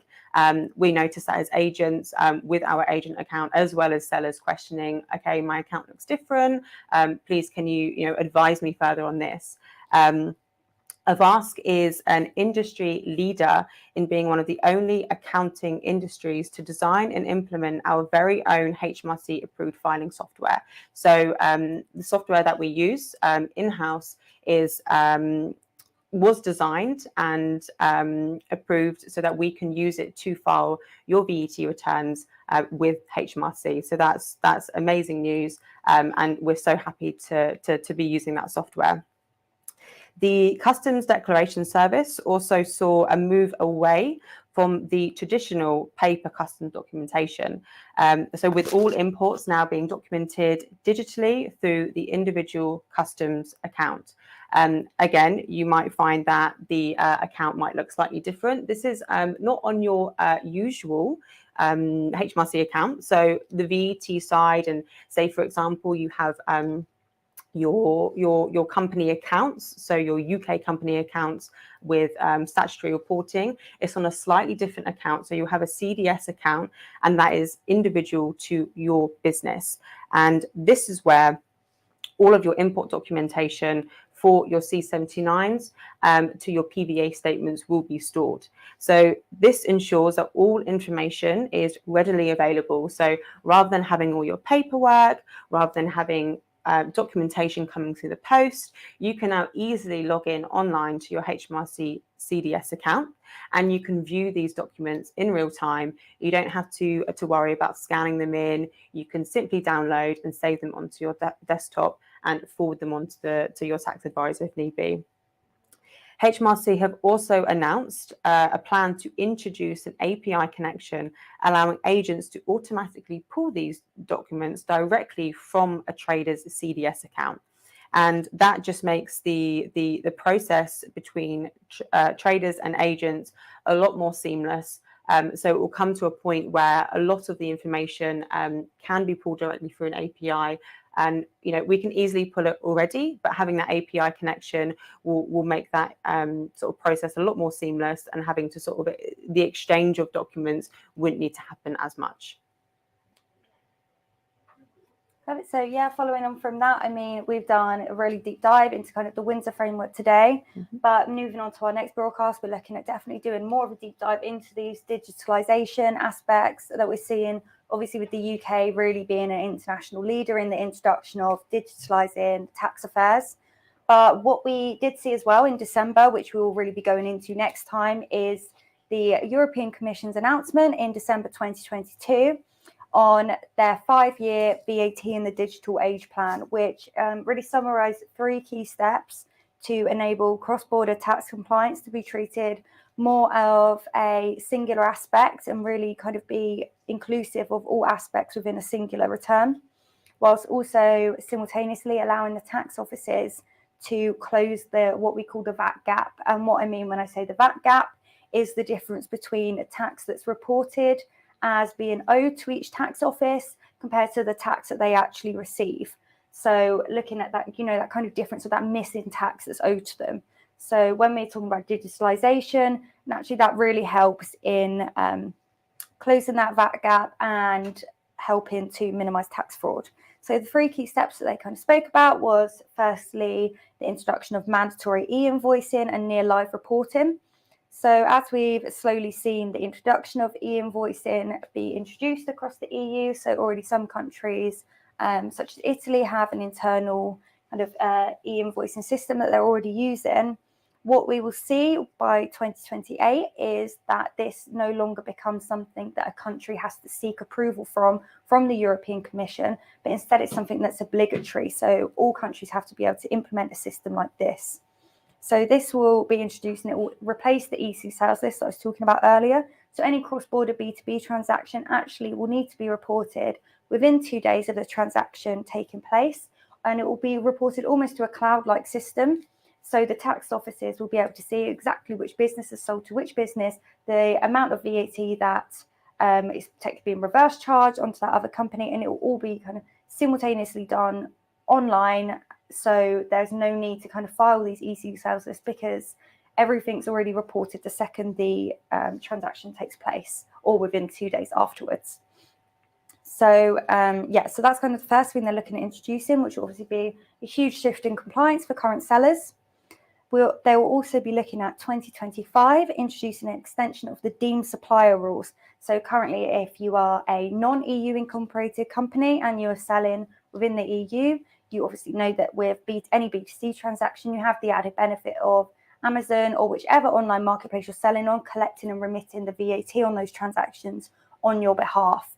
So what that would be in 2025, the European Commission are looking at extending that model to all sellers, irrespective of their country of incorporation. So EU incorporated sellers will also be able to benefit from this scheme, which is, useful in monitoring cash flow and things like that. And finally, what they're looking at by 2025, which we're yet to see kind of how this will be implemented, because the tax office really haven't defined how legislation will be adapted to cater to this, but they are looking at introducing a single VAT registration. And what that will mean is that the current OSS scheme will be extended to include cross-border stock movements. So those kind of B2B2C transactions will be included within the OSS return. So actually everything, all of your EU VAT affairs will effectively be able to be managed under a single VAT registration. Mm-hmm.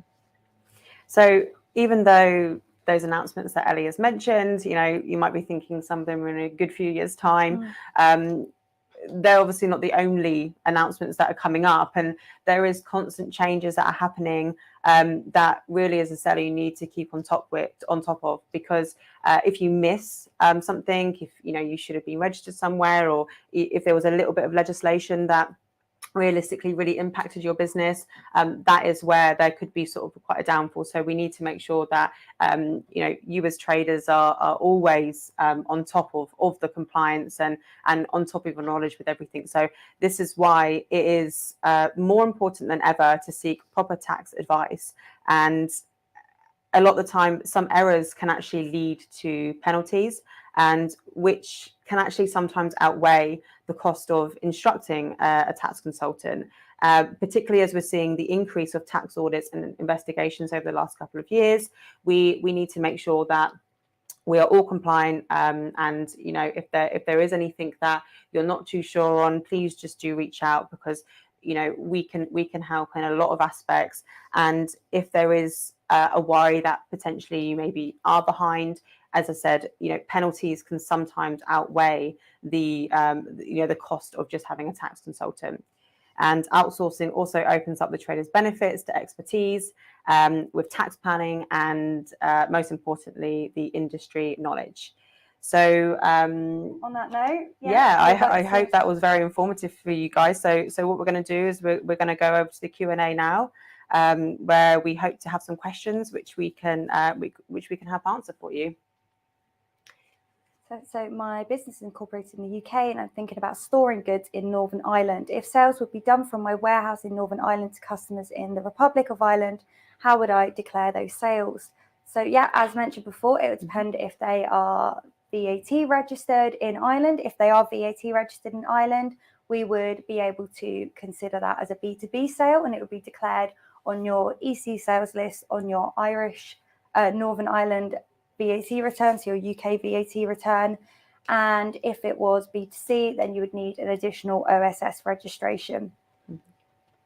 So the OSS registration is actually quite simple as well. So we did briefly discuss this in our previous broadcast, but essentially with the OSS number, you just have one filing which is done every quarter, and all of the sales which are made to the particular countries, you don't need to worry about filing individual VAT returns in these countries, and you don't need to worry about filing, smaller amounts maybe, or paying smaller amounts to these tax authorities, because with that one return that's done once a quarter, that would be prepared, filed with one main tax authority. And that one is usually where your main flow of goods is within Europe, and you pay that one amount, and then the tax authorities then will distribute that evenly to wherever is necessary. And I think we've got another question. So I am based in Northern Ireland. I plan on expanding into Ireland and France. Would it be easier to move my items into Ireland and then into France, or send two consignments separately? So if you've already got goods in Northern Ireland, obviously they can move freely into Ireland, and they're within the EU. So it's, you kind of have free movement into the EU from Northern Ireland. So you wouldn't have to worry about paying any customs duties twice or anything like that. To be honest, it depends on, the rates that you can get with your couriers. If you can easily send goods from Northern Ireland to both Ireland and France, then great. But it wouldn't really make too much of a difference if you wanted to move them into Ireland and into France. I would say that if you've already got goods in Northern Ireland, then maybe, unless you need a high volume of stock and the storage options are better there, then maybe think about, just moving them into France. You've got access to that kind of mainland EU, and then fulfilling Irish orders from Northern Ireland. Okay, brilliant. I think we have one more question. Okay. Will the Windsor framework impact my current VAT returns in Ireland if I am selling out of Ireland? So I assume we're talking about mainland Ireland here.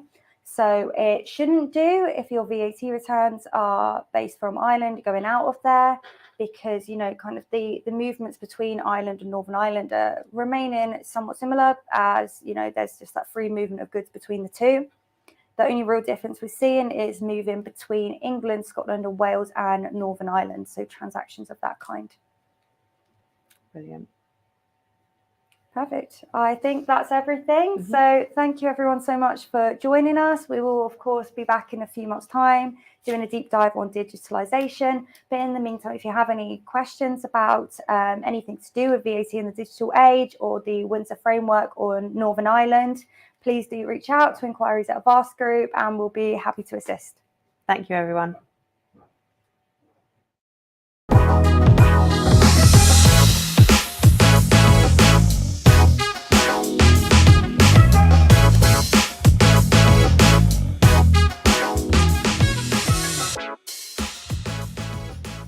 Another great session there from Emily and Ellie. Thank you guys for all that information. We hope you've enjoyed the broadcast so far, as we are now over halfway through our sessions for the day. But don't go anywhere, as we have more great content coming your way. Up next is Tennanton and Laura, who will be taking you through what you need to do to prepare for key global selling periods on a global, local and cultural level. This is an essential session for those of you wanting to take advantage of peak business periods and to build a clear strategy for tackling sales during those times.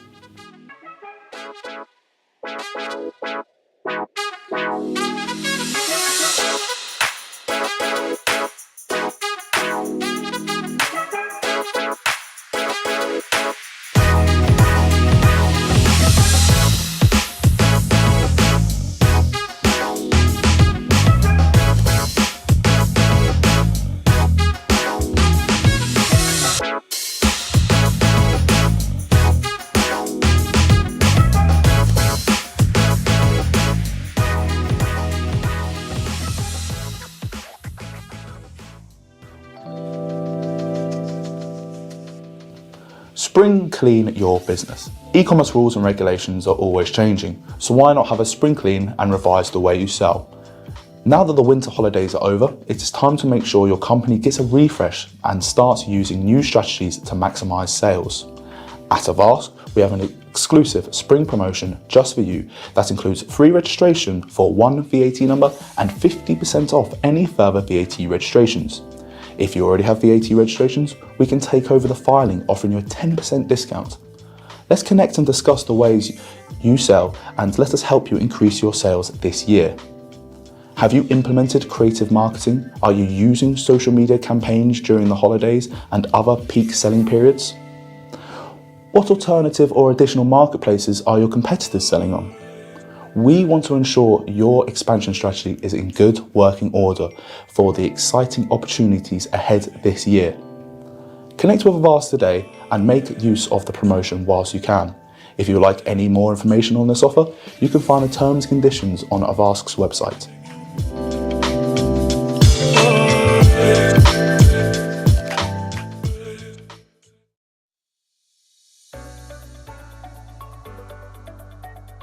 Hi everyone, my name's Jacob. I'm the Senior Manager for our Customs and EPR department here at Avast. I'm joined today by Mark from Cata Global Logistics. Mark, thank you very much for joining. Thank you, Jacob. Thank you very much, and really happy to be here and looking forward to your questions. Thanks. So over the last couple of years, specifically since Brexit, we've seen there's still lots of issues with the end-to-end supply chain for clearing customs, shipping, logistics, everything kind of involved. And we're seeing that sellers are still having problems and they're still having bad experiences, which is hence the reason why that we're integrating Cata Global Logistics. So I'm going to pass over to Mark. Mark, can you give a bit of an explanation to how Cata can help battle these issues and really help sellers in kind of the end-to-end supply chain? Yeah, sure. Thank you, Jacob. Cata Global Logistics is basically a freight forwarding business, and the reason why we see this opportunity to increase our presence within the freight forwarding market and to work alongside customs is vital. And the reason why we want to do this is to improve our sellers' experience and our sellers' journey. Mm-hmm. We want our sellers to contact us. We want our sellers to communicate with us. We want our sellers to approach us. And that's because we're powered by Avast. We have that history with our sellers already in place. And it makes sense to give our sellers an opportunity to have one point of contact. And we want to provide a seamless service for our sellers. We want to provide air freight, sea freight, road freight, rail freight, and on top of that we want to provide a good customs experience. And it's vital that as a business from Cata Global Logistics and Avast, we want the complete solution, i.e. the complete supply chain for our sellers. How will Cata Global Logistics work directly with Avast and in order to help the sellers that we are already working with and new sellers that are coming on board? Yeah, of course, Jacob. It's a very simple reply, really. I mean, Cata Global Logistics are there to integrate with the existing customs team. So what we want to do is provide a service for our existing customer base and new customers coming on board, working alongside the customs team. And we want to provide a worldwide coverage for our existing sellers into all kinds of markets. So we're not going to be restricted. And we're really focusing on ocean freight. And the reason for that is because ocean freight is still one of the key shipping lanes for freight forwarding as a business. So we want to be working with the customs in the UK, the customs side in the Netherlands, to ensure that we have that speed of response. We can keep it to one point of contact for both businesses, because Cata at the end of the day is powered by Avast. So Mark, what would you say sets Cata apart from other freight forwarders? Three simple reasons, really, Jacob. It's the indirect representation which we offer, which we take the liability for the sellers. It's the personal touch with the sellers. And for me, it's also the one point of contact. At the end of the day, we're powered by Avast.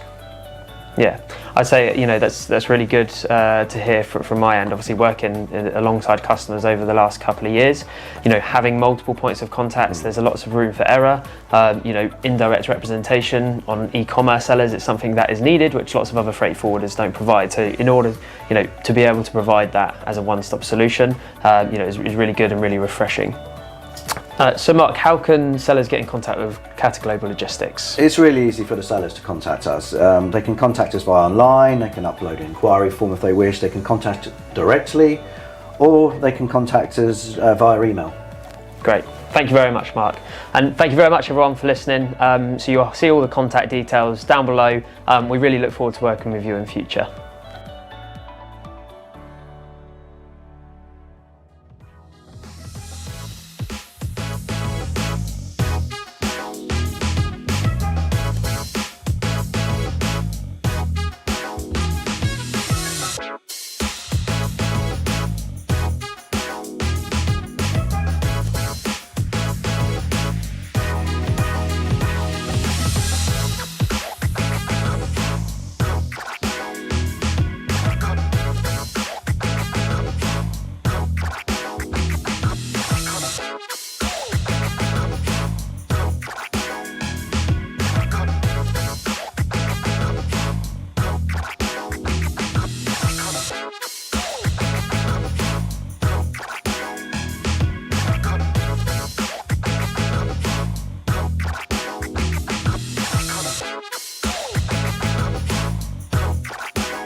afternoon. Thank you everybody for joining this section of the broadcast. My name is Tinatin and I'm joined here today with my colleague Laura, where we'll be discussing how you can prepare for key events around the world. Before we begin this session, we'd love to know where you're tuning in from, as well as what key events you're being prepared for throughout the year. So yeah, don't forget to leave any questions in the comments. And as Tinatin said, we'd love to hear where you're tuning in from. Often the main event that everybody talks about is Q4, Christmas, all the big sales, in Black Friday. But we just want to give you an insight into some other events that you maybe haven't considered, and that also are probably relevant for your products, but maybe you just haven't looked into them or you're not even aware of them. There's just so much going on around the world, whether it's, directly with Amazon or with other platforms that really can help you market your business and find another niche that will enable you to have more peaks, because obviously a lot of sellers see peaks around Christmas time and the fourth quarter, but it's important if you want to keep your business running efficiently and keep your turnover high to actually create some other peaks for yourself around the year. Exactly. And in today's session we'll be covering cultural, country specific sporting events, as well as some unexpected events that you might not be able to plan for, and how you can prepare for those to make sure that you maximize your sales. Yeah. So we're going to start off with some cultural events, and the first one that we're going to be talking about is Mother's Day. Now, I know Mother's Day has just passed here in the UK, but some of our viewers may not know that Mother's Day is coming up in Europe. So we have Mother's Day in Spain in May, and then shortly followed by France. Now, the reason why this is very important is because if you've been holding stock in the UK and you specialize in gifts, for example, or candles or anything to do with gifts exchange, it'd be the perfect time to relocate your goods into the EU fulfillment centres and keep it locally sourced there as well. Yeah, definitely. There's always an opportunity for you to actually move your goods around, and especially if you are selling specialized goods for, if they have any writing or that they are, about the family unit or this kind of thing. You can then branch out into other markets like France or the US. So especially when it comes to language, if you're selling specifically for Mother's Day, for example, in the UK, and you want to maybe move some of your stock or continue selling after UK Mother's Day, why not go to the US and actually expand there? And then you can just still use your products and keep selling. Exactly. And the great thing with events such as Mother's Day is a lot of people like myself, and I'm sure yourself as well, Laura, do tend to leave these events very last minute. So I know that the events are coming up in May and June in Europe, and that doesn't leave a great amount of time. But if you do have stock available within Europe, why not move it around within the local fulfillment centres and allow next day delivery for those sellers that are panicking and they're buying very last minute for their mothers. And the great thing with these events is that it's not dedicated to one particular age category. So, any form of gifts and candles and those sort of things will do great within those markets. Perfect. So another event, I know that Laura, you briefly touched on how Q4 was very busy with the Christmas period, but we do also have Eid celebrations coming up very soon. And the great thing about Eid that some of our sellers may not know, or they've not done a lot of market research in it, is that Eid is all about gift exchange. And yeah, it's a very special occasion for many of our customers here in the UK and throughout the world. Absolutely. And you might think that it's very specialist, and yes, it is obviously for a community specifically that do celebrate this. But even myself, I've gone into supermarkets and seen that there are a lot of advertising and specialized aisles and products that they're bringing in for this event. Whereas before the focus was always on Christmas. So I think utilize, supermarkets that are doing advertising and marketing for such an event, and you can, jump on the back of that yourself as a seller and focus, your marketing strategies and, your products for those events as well. Yeah, exactly. And like you mentioned earlier, in terms of supermarkets, I know they've started doing aisles dedicated to world celebrations. And it's great to see inclusivity in a lot of brands. Yes. Some of your competitors may not be aware of these celebrations coming up. And the great thing is that this is celebrated widely throughout the world. Absolutely. So it's a great opportunity for you to expand in other countries. And in terms of the VAT numbers and the registrations, if you do already have the VAT numbers live and you've not necessarily thought to expand in the countries, why not move the stock around in other countries to be able to expand? Perfect. Now, in terms of the celebrations, we also have Pride coming up here, and again, a massive celebration here in the UK as well as all across the world. In London alone, we had around 30,000 people that attended the Pride event, and you know, it's all about costumes and face paint and those kind of things. So that would be a perfect opportunity for you to be able to expand and move your goods. Yeah, and also there's you know, different towns in the UK, or cities rather, that would have their own celebrations. So it's not just that one particular time in of the year. So, you know, if you are selling specialist celebration products that are, you know, related to carnival, could be flags, could be face paints. And again, it's that last minute. So, you know, if someone plans to go to an event in their local town or local city, or if they, you know, are coming to the UK on holiday and maybe aren't aware of the event, they can order that next day delivery and still make it, and, you know, make the effort and the show that is associated with these kind of events. So it's, like we said, a really great opportunity. And if you're selling specialized products, research into if you're selling products, you know, related to Pride with, you know, rainbows, for example. We always see it this time of year all over the multiple different websites, not just Amazon, but actually clothing websites, where they always bring out a range for, you know, Pride events, for example. I know myself, when I go, if I'm online shopping, I always see around that time of year, the summer's coming up, you see all the carnival clothes, all the rainbow attire. So if you're, you know, planning for a particular event, maybe in London, don't cut out, you know, Europe, because they'll have their own Pride events as well. And it's not necessarily specific to language, you know, it's a universal symbol. So you can always expand and actually make the most of other country events as well. Exactly. And the great thing with these events is that they're pre-planned and they happen around the same time every year. So that allows you to be able to purchase more of your stock, whether that's locally sourced or from manufacturers, whether they're in China or all across the world. But it just allows you enough preparation time to be able to store goods in the country and allow the customers to be able to purchase them. And the good thing about understanding these cultural events that are taking place is that your competitors may not know that they're taking place. And like you mentioned, the local events, we mentioned the London Pride Day, but there's one in Brighton and all throughout the UK alone. And that's just the UK. We're not going into great detail on all of the other events, but that's definitely something, a starting point that you'd be able to look into. And also, we mentioned briefly before, Tintin, about inclusivity. So I think shoppers now are actually looking beyond the product and actually what is the brand representing. So if you're showing yourself to be a brand that is inclusive, I myself as a shopper would be more inclined to shop and buy your products and feel like I'm investing in a brand that I actually think is worthwhile and worth my money.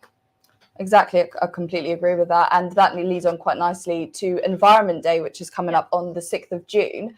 And what a perfect time for you to expand your products. And if you were looking into delving into more into eco-friendly and sustainable products, it'd be a great opportunity for you to be able to do that.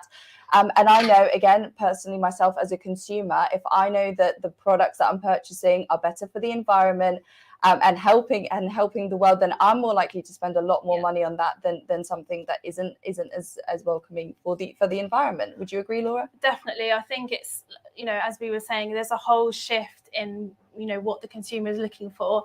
Of course, it depends on the age group, but I think there is a lot of focus now on the brands and are they eco-friendly, and it's huge. I mean, you can see always in the news there's something about the environment, there's protests, there's so much going on, and such a focus on the environment that I think it's crazy to miss out. And why not make the most with Environment Day and use that for your marketing to actually boost your sales and focus on that aspect of your business. Exactly. And 6th of June, it still gives you enough time to complete your VAT registration. And if you are looking to complete your VAT numbers, then please contact us and we'll be more than happy to assist you. But that's most of the cultural events that we've covered. And of course, that's not all, but we just wanted to briefly touch on a couple of ones that are coming up, and that you as sellers would be able to benefit from if these were the type of products you were marketing in. So next, I'll just pass over to you, Laura, to discuss the country-specific events. So you've got obviously the cultural events that are worldwide, and you've got country-specific events such as Independence Days. So obviously you've got the well-known ones. You've got this 4th of July in the US, which is huge. But you've also got other countries that maybe you might not have thought to focus on, like India on the 15th of August. So if you're selling, flags or any particular products, why not, change the marketing or, get creative with your products and with the marketing to actually cater to these different kind of days. And when we're looking at Independence Days, you're not necessarily just looking at one country as well. So you might think, oh, I'm not necessarily selling into India, but actually there's a whole community of people from India, people from the US that are living in different countries. So there's always an opportunity for you to market to a specific community without necessarily branching out to another country or a different place where you might not be familiar with the requirements or shipment processes as well. So that's just something on Independence Day, which I think is a really different way to market your products. Exactly. And again, the great thing about these events that you can prepare for is that they happen around the same time. So you can prepare for them, whether that's next year or whether you want to start looking into it now. It just allows you to make the most of these events that are coming up, and be better than your competitors in that sense. Exactly. I think definitely when you're looking at competitors, everyone will look at the fourth quarter and look at Christmas, but that's obviously the reason for this session, that we're going through some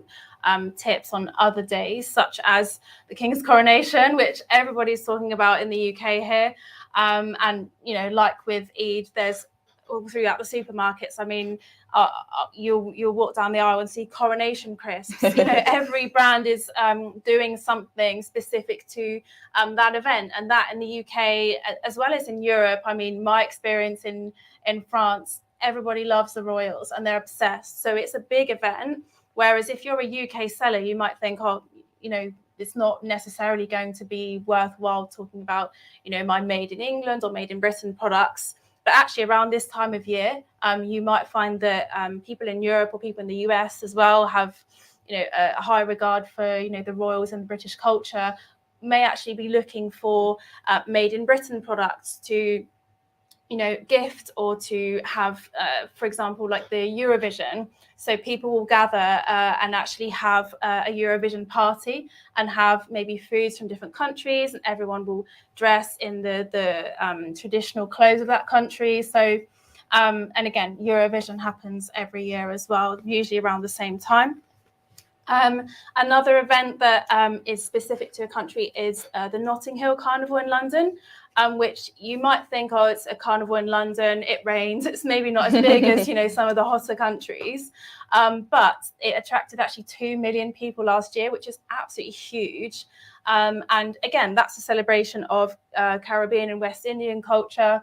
And it's celebrated in London, where you maybe wouldn't expect that. If you're a US seller or if you're a European seller, you might not expect such a celebration in the UK, in London, but it's absolutely massive. I've heard friends that have gone and it's just packed. So it's a great opportunity, and it's such a huge concentration of people that, you'd be silly to miss out if you're selling again. Could be clothing, could be food products, could be, these kind of things that are associated with carnival and big celebration events are very, very popular. Yeah. So exactly, definitely.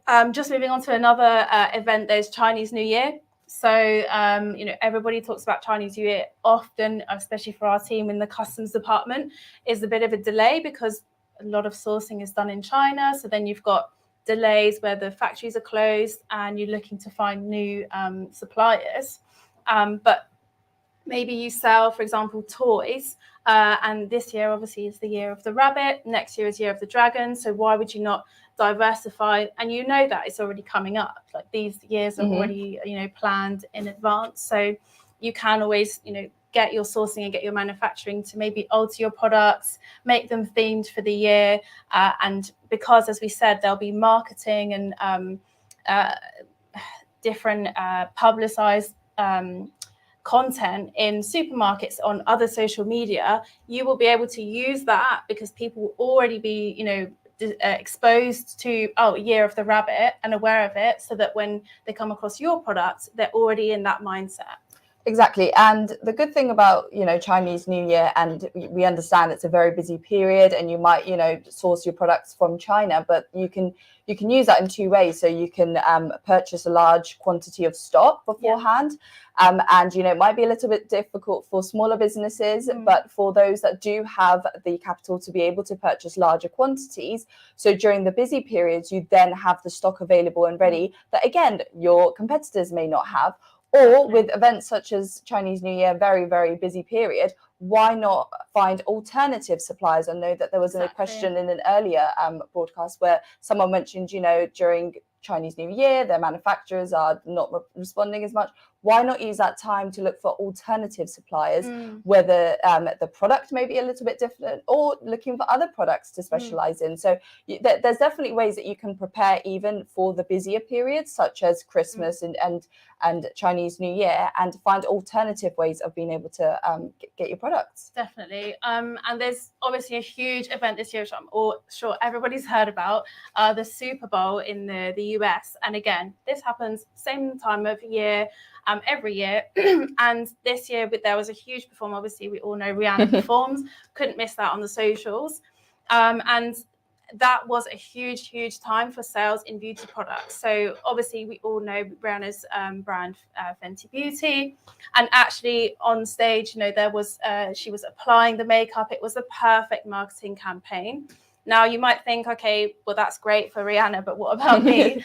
So as a beauty product seller or cosmetic seller, or even clothing seller, there's obviously her underwear brand. Consumers will be looking at those brands at that time, of course, and they will be also sold out often, which I know myself is the case. When I've gone to buy something, it's sold out. When it's one of these, high these products that are so popular that they just simply don't have the stock. So you can use that as a seller and say, okay, well, now I'm really going to use this time to push my beauty products, speak to influencers, or use that time to market your products. And you might think Super Bowl, it's a sporting event, it's not related, but actually you can see that depending on the performer, depending on, a lot of different aspects, that is a perfect example of how you can use that event to boost your sales of your product as well. Exactly. And good thing about these sort of events is, even though it is a sporting event, with Rihanna performing, and the performer I think is very important with events such as this, it drove a large market towards her makeup line. And I just think, like you said, it's very important that you do the market research. And I know that they get released quite earlier on of the artists. So why not research? And maybe if it's like a band, for example, and they play specific instruments and you sell instrumental equipment, why not use that time to move your stock, whether that be in the US or close by, so your customers will be able to purchase the goods. So I think that's a great example in terms of. Yeah. So there's obviously a lot of sporting events that take place around the world. So I think, Tinnitin, there's a couple of events that we've got to go through. Yeah, so we've got quite a lot of international sporting events coming up. So we've got the Women's World Cup next year, and that's a great opportunity for you to be able to expand your product. So if, for example, you specialize in men's football equipment or clothing, why not specialize and move your products into target the women's football kits? And it's massively picked up here in the UK as well, with the success of the England. I mean, they're better than the men's team. Yeah, exactly. No disagreements from my side. I mean, it's like the mirroring of the the social media as to, you know, what you see as a consumer walking through the shops, with obviously the de-restriction after the lockdowns. People are going out and going into the shops, and they're also doing a bit of marketing for you. So, you know, I see women's football adverts and posters all over town, and so if I'm using that, and already it's in my brain, whereas before I never really considered it. So there is such a boost and push for you know, publicity for the Women's World Cup. So again, if you're going to be doing a women's range for your sporting wear, half the work is being done for you. So why not make the most, especially during that period when it's actually launching? Exactly. And the great thing with these events is they're attended by thousands of people. Yeah. And one thing we know is the influence of TikTok at the moment. So why not utilize the influencers, whether they're smaller influencers or more established influencers, to, you know, test out your products and use them on social media platforms such as TikTok, Instagram. And we know that it's very, very easy these days for a product to go viral. And one way that you can, and I guess you can't necessarily prepare, but what you can do is, again, have enough stock available in these countries for these events. Sporting events, I think, are a fantastic opportunity for all sorts of products to flourish and to do really, really well if you do your market research and you're able to provide the products that your consumers will want. And one thing we know is if it's viral on TikTok, we all want it. So that's exactly. And going out of stock, like you were saying, importing, you know, on a high scale, because going out of stock can be so detrimental, because people are interested in that product, so they will then go to your competitor and purchase that product if it's, you know, one of these viral products that you just have to have, you know, the next day. Yeah, and the thing with the viral products, which I think is slightly different to more sustainable and eco-friendly products, is when they're viral, you want it then and there. I want it yesterday. So with viral products, and if your product's lucky enough to go viral, you want to be able to provide it to the customers as soon as possible, which is great in cases where you are holding within the local fulfillment centers, or if you do sell on Amazon, then Amazon have great you know, programs available, and they'll be able to redistribute your goods in other countries. In terms of shipments, we do offer great promotions in our customs department, so we'd be able to assist with those as well. And we also have, on a national scale, we've also got Wimbledon coming up in England, in London. I believe that's in July, but I'm sure, Laura, you know some more events in. Yeah, I think Wimbledon is a huge one, isn't it? Everybody watches also to see who's attending as well, what they're wearing, who's going to win, obviously, for the matches. But in Paris and in Germany, there are also tennis events, as I'm sure you know you could imagine, but they are on the same scale, very, very popular. So tennis, for example, in Germany is one of the most popular sports. So if you're focusing on Wimbledon and you're a UK seller and maybe haven't yet considered launching in Europe, you're concerned, maybe, am I going to make enough money? Is it going to be worth my investment? Look into obviously those key sporting dates. So for example, it's the Paris Masters in October, and Germany, you have the event in Hamburg. In the UK, obviously, we try and get the good weather, so it's usually in the summer months. But then, you know, in Paris, it's in October, so you still can make sure that stock is not going to waste and then staying stale until the next Wimbledon. You can then still sell on that stock in Paris, and it's obviously not that far from the UK to Europe either. And like you said, there's lots of shipping promotions that are with Amazon, with ourselves, that you can make the most of to actually expand and continue selling, and actually continue having maybe 2 or 3 peaks of the year rather than just one. Exactly. And what we try to do with these events, again, it's not all of the events, and we briefly tried to touch on as many as we could. They're all events that are coming up within the next couple of months. So it gives you enough time to prepare and have your VAT numbers registered in all of the countries that you need to. And again, that's something that we can assist you with. And help you get your VAT numbers. With some countries such as Germany and France, it can take a little bit longer than other countries. So we would advise that you reach out to us as soon as possible so we can help you with those. With the UK, the registration is a little bit more complex than it used to be.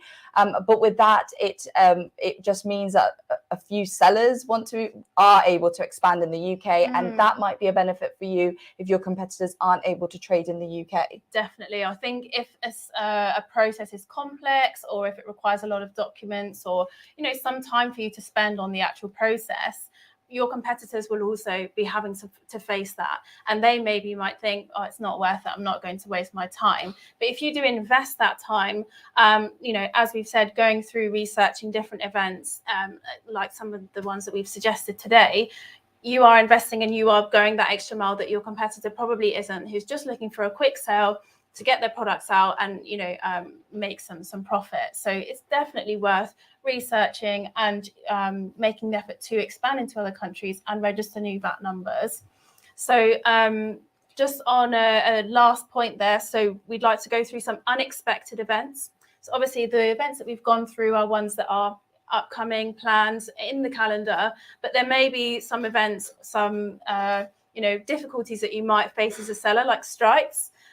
In the UK, we've had lots of strikes this year. We've had the train strikes, postal strikes, and I know in France, it's a country renowned for strikes. So how do you prepare? Well, I think a point that you raised earlier, Tinatin, about mass importing, making sure that you have maybe your logistics service, but also another stock reserve that you can always tap into if there are strikes, or if for whatever reason, if it's Chinese New Year, for example. There's also what's really interesting is in, for example, Spain, you have bank holidays that are local to Madrid, but not throughout the rest of Spain, which I actually only learned this year. I had no idea that that was the case.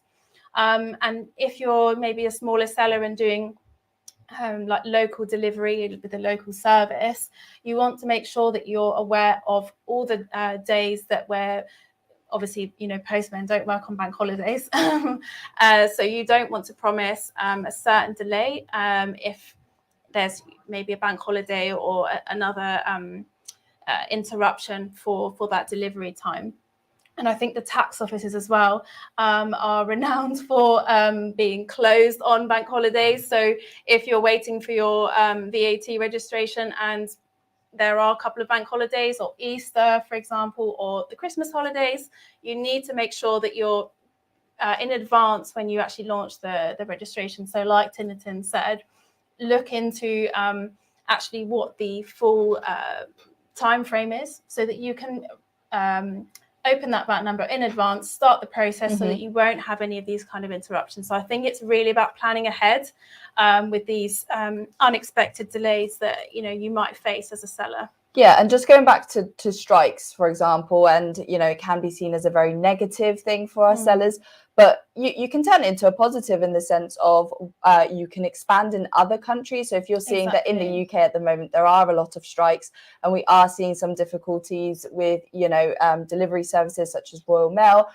again, use different promotions, look at other delivery options. It might work out a little bit cheaper. Or if it is a little bit more expensive, it still allows you to get your goods to your consumers. And at the end of the day, I know, again, I'm guilty of this. I want the products yesterday. And if I'm not getting it as quickly as I could, then I'm just going to look somewhere else. So I think as consumers, rather than as sellers, we forget that consumers, they don't care about the strikes and they don't really...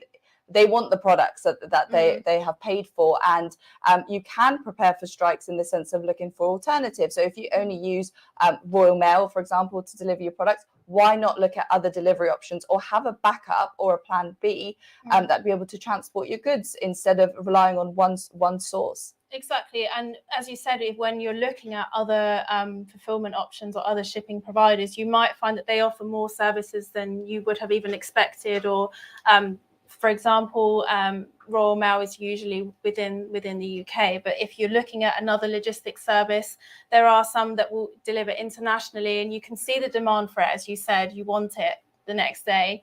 And for these viral products, like I know for even on social media, I've seen, there's a product, I think, oh, I want to buy that, scroll down and it's not available, because you can see all the comments. When will this be available in the UK? I want this in Europe. When will you ship here? And it's just such a shame if that product is so huge that you're not able to then touch into that other market. Exactly. And with periods such as the sporting events and cultural events, if you do, sell on your own website, why not make discounts? Why not advertise in a different way than you usually would? Why not use the social media platforms to get your products across to sellers and expose to a larger audience than what you would have done before. And again, during these busy periods, put promotions on your products and advertise them in a different way than you would before.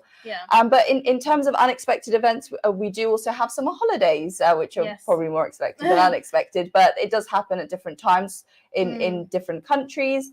And it's a great way for you to be able to sell your products. So if you specialize in, I know in earlier broadcasts, they touched on like sunglasses and sun hats and those kind of products. They might do better in the summer period, so in July, August, in hotter countries. But if you do specialize in those products, why not look at other countries such as Australia that have hotter climate during December time? Definitely. Australia and the UAE are both markets that are smaller, that maybe sellers don't necessarily consider as much as the US and UK, but it's definitely worth it.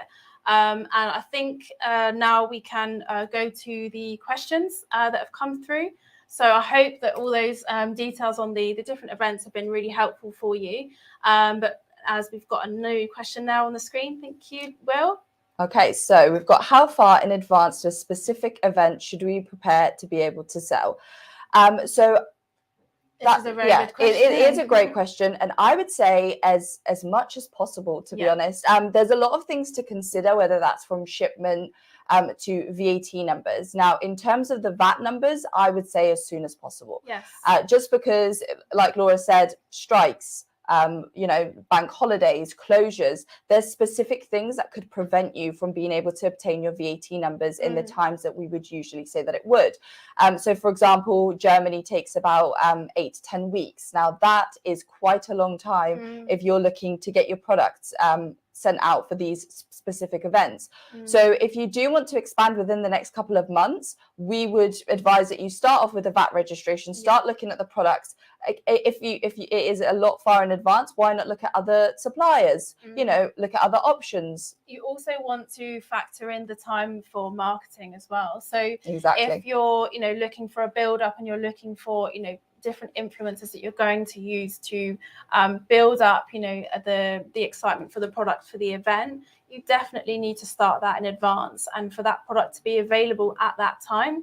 So going back to the example of the Super Bowl, everybody's already talking about it a few months before, even at Christmas. Everybody's waiting for Rihanna's new album. So it's a huge marketing strategy. So don't be afraid to start too soon. I think what I really appreciate is when sellers come to me and say, I've not necessarily decided on the sourcing, but I just really want to make sure that I've got everything in place and that I know what I need to do once I've sourced my product, once I've launched my platform. So I think there's a lot of opportunities for you to get that advice, and it's never too soon to start. And you can really make a good plan and a good solid start in a country, make the most of these events and avoid all the unexpected difficulties that you might have, as we mentioned, if you just plan in advance and make sure that you're ready to go already before the event, well in advance. Yeah, and I think that's a great point. And with some of our US sellers, I think they're quite scared to expand in the UK and the EU. So what advice would you give to those sellers that might have some fantastic products that would do really, really well here in the UK and in the EU, but they're not sure about how to expand because of the practicalities of VAT registration, then the VAT filing? How would we as Vask be able to assist those sellers? I think it's more just a case of consultation. If you understand, okay, you don't need to know, exactly the ins and outs and what the document's called in German, because I think that's very, very specialist. But you just need to understand, okay, break it down for me. What are my requirements? And then we can go from there. I think that's really just understanding and getting a base general idea of what you need to do. And that's obviously the service that we provide. So we've got another question here from Kelly. Thank you, Kelly. Do you have any tips for finding a good alternative sourcing supplier? Yes, so we actually work with a sourcing company called Signify. And what they do is they'll speak to you about your product. So obviously you need to understand what it is that your product it needs to be. Is it high quality? Is it eco-friendly? And from there, you then want to also think, do I want to advertise made in Britain, as we were talking about before, or made in France? And then look into that and specialize through that. And obviously alternative, I assume you mean outside of Asia, which is where, you know, sellers will generally go. China is obviously the biggest country that we see for sourcing. So I would say look at deadlines as well. And often with a supplier, they may say, well, if I'm your alternative supplier, then I'm going to give you higher rates. So it's all about negotiation and making sure that just because it's an alternative supplier, that doesn't mean that you're going to pay extortionate rates just because, you know, that your first point of call is China. So I think it's definitely negotiation and looking at actually what your product is. And as I said, we work with Signify on a lot of sourcing options as well. Perfect. So we've got thank you for all the tips. What's your favorite selling period of the year? That's a good question. I would say in the UK, we absolutely love January sales. I know that I have been guilty of going out on Boxing Day for January sales, and the internet is absolutely flooded with sales in that time. Also Black Friday. Black Friday is a great one, yeah. I hear people say, oh, I'm not buying my TV yet, I'm waiting till Black Friday. Yeah, and I think the great thing with Black Friday is also the name. So when you associate Black Friday, you think of sales, and sometimes I purchase a lot of things that I wouldn't purchase otherwise. So Black Friday, I think, is a perfect time to make use of the sales. So I would probably say that's my favorite selling period as well, in terms of, I think consumers tend to purchase around that time. Absolutely. And like you said, wait for those special treats that they would not purchase otherwise, or because it's a sale, you want to buy it. Yeah, it's discounted, so you have to buy it. Perfect. Thank you very much, everyone, for watching. I think that's all we've got time for today. We've got some upcoming sessions, so keep watching, and I hope that's been helpful. We've gone through loads of really exciting events today. Thank you all so much for watching, and we hope you enjoy the rest of the broadcast. Have a lovely evening.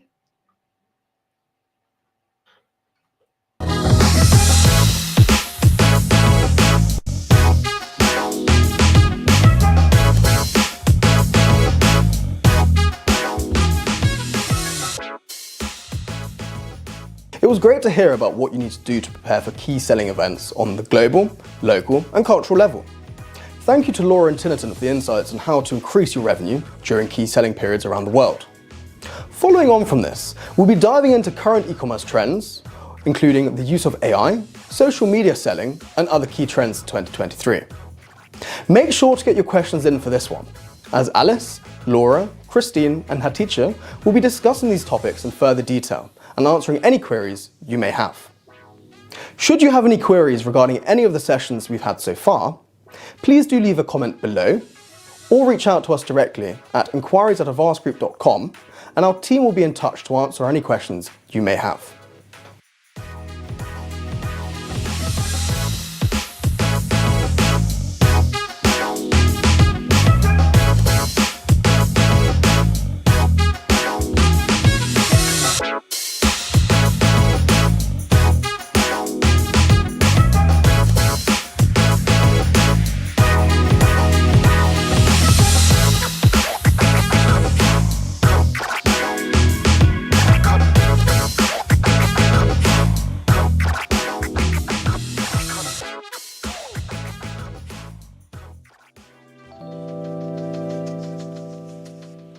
Spring clean your business. E-commerce rules and regulations are always changing, so why not have a spring clean and revisit the way you sell? Now that the winter holidays are over, it's time to make sure your business gets a refresh and starts using new strategies to maximizing its sales.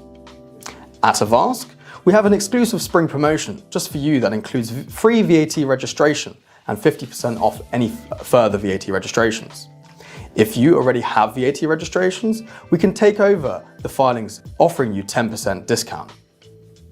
Let's connect and discuss the way you sell, and let us help you increase your sales this year. Have you implemented creative marketing? Are you using social media campaigns during the holidays and other peak selling periods? What alternative and additional marketplaces are your competitors selling on? We want to ensure your expansion strategy is in good working order for exciting opportunities ahead this year. Connect with Avast today and make use of the promotion whilst you can. If you'd like any more information on the offer, you can find the terms and conditions on our website.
Hello, everyone. Welcome to the next session of the broadcast today. So I'm joined by Hatice, who's in Germany. Thank you for joining us, Hatice. Hello, And thank I've you. also Hello got from Alice Germany. and Christine. We're here based in our Southampton headquarters. So thank you, everyone, for joining me here today. Hi. Great to have us all, and we're really looking forward to be talking to you about the upcoming trends and AI specifically as well, and new technologies that you can use as sellers to boost your sales. So please let us know in the comments where you're tuning in from, any questions that you've got, and we will be doing a Q&A session at the end. And we're really looking forward to meeting you sellers and seeing what it is that you need to know, and we're going to be telling you about AI and new technologies. So Alice, would you like to start? I know efficiency of businesses is a huge topic for our sellers. Yeah, definitely. So I think we need to live by very much the sort of theory at the moment of work smarter, not work harder. You know, there are so many things out there for sellers to have to keep an eye on at the moment. So as Laura said, in particular, the first thing we wanted to touch on is the fact that you can implement so many different types of AI systems to help you with your day-to-day business running. So, you know, why people use AI is a massive question that we see. It's about getting rid of those repetitive tasks, the tasks that can be done by a system that are usually kind of the same content, the same thing that's happening on a repetitive basis, but sort of taking it away from being a manual task. So there are simple systems that you can implement that can take care of this task for you. So an example of that might be on Amazon's website. A lot of our sellers, well, I would say 95% of our sellers use the VCS service. Great example. That's a AI system that they have for automatic invoicing.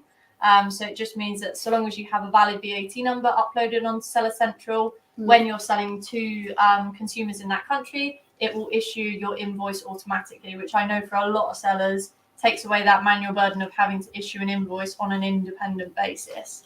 That's a really good point, Alice, actually, because we've seen actually some sellers that maybe haven't realised or haven't opted for that option are actually penalised by Amazon, because if you don't have your invoices uploaded and sent to your consumers under a certain time limit, you can actually be blocked on your seller account. So actually, in some cases, the updates and the technologies are actually a requirement as opposed to an option. So it's really, really important that you make sure you're aware and follow, obviously, the guidelines set by Amazon, because as we all know, if you're blocked, that is a really, really tricky situation to get yourself out of. Yeah, exactly. You know, and then there's even, you know, if you're selling on your own personal website, that doesn't sort of mean that there aren't systems there for you also, because obviously that's an Amazon personal one. There are tools like Xero that a lot of sellers use in sort of doing the same process. It's the invoicing, the automatic invoicing that you can have set up for any consumers of yours. And then there are simple tasks like email management. You know, if you're someone who sells on your own website and you sell, you've got an offer that you're running and you want to sell out kind of a mass email to your potential buyers or potential clients, then you can have something like MailChimp send out a mass email for you, so that you're not having to sort of find each individual person's email address and then send it, you know, writing it all yourself. But also you've got ChatGPT, which is a really good AI chatbot. I know a lot of people use it for social media content and sort of blog writing. It is a massive thing for them to sort of do. Just because that content side of things, if you're trying to run sort of promotion topics and things like that, it can help you with the key points that you want to get into that post. Chat GPT is huge actually at the moment, and it can actually even be really creative. So I even tested it and said, write me a poem about Southampton, and it managed to do it, and it's actually incredible, you know, what is available and out there. Yeah, and I think what the key is about using things like ChatGPT is that it will just give you a head start, and then you can put personalization on it yourself, and you can obviously go in and edit it and make it your own and put key things that you want to put in. But it just gives you that head start. It gives you that time-saving management in terms of getting the bulk of it done, and then all you have to do is add your little extra personalizations into it. Yeah, exactly. So it's like you say, it just sort of creates the base content, if you like, for what you're trying to talk about. So the particular topic or the particular question that you're trying to answer. And then, yeah, like Christine just said, you personalize it to add that little touch that you want to. Definitely. Thank you, Alice. And I know inventory is, a huge thing for sellers, e-commerce sellers. You have to be up to date with your inventory. Christine, is there anything that you wanted to share on the management of that and using these technologies? Yeah, so I think something that I noticed specifically from an accounting point of view is the inventory software that people use and how much that helps. What you can do is you can tie up all of your marketplaces into these softwares. So it specifically helps if you're going to be not just selling on Amazon, but you're selling on Shopify, you're selling on Etsy, you're selling all across the board, then you can really tie in all of these different elements into your inventory software. And it means that you can look at how much you have in one centralized space. It means that you know when you're running out of stock, when you need to order more stock.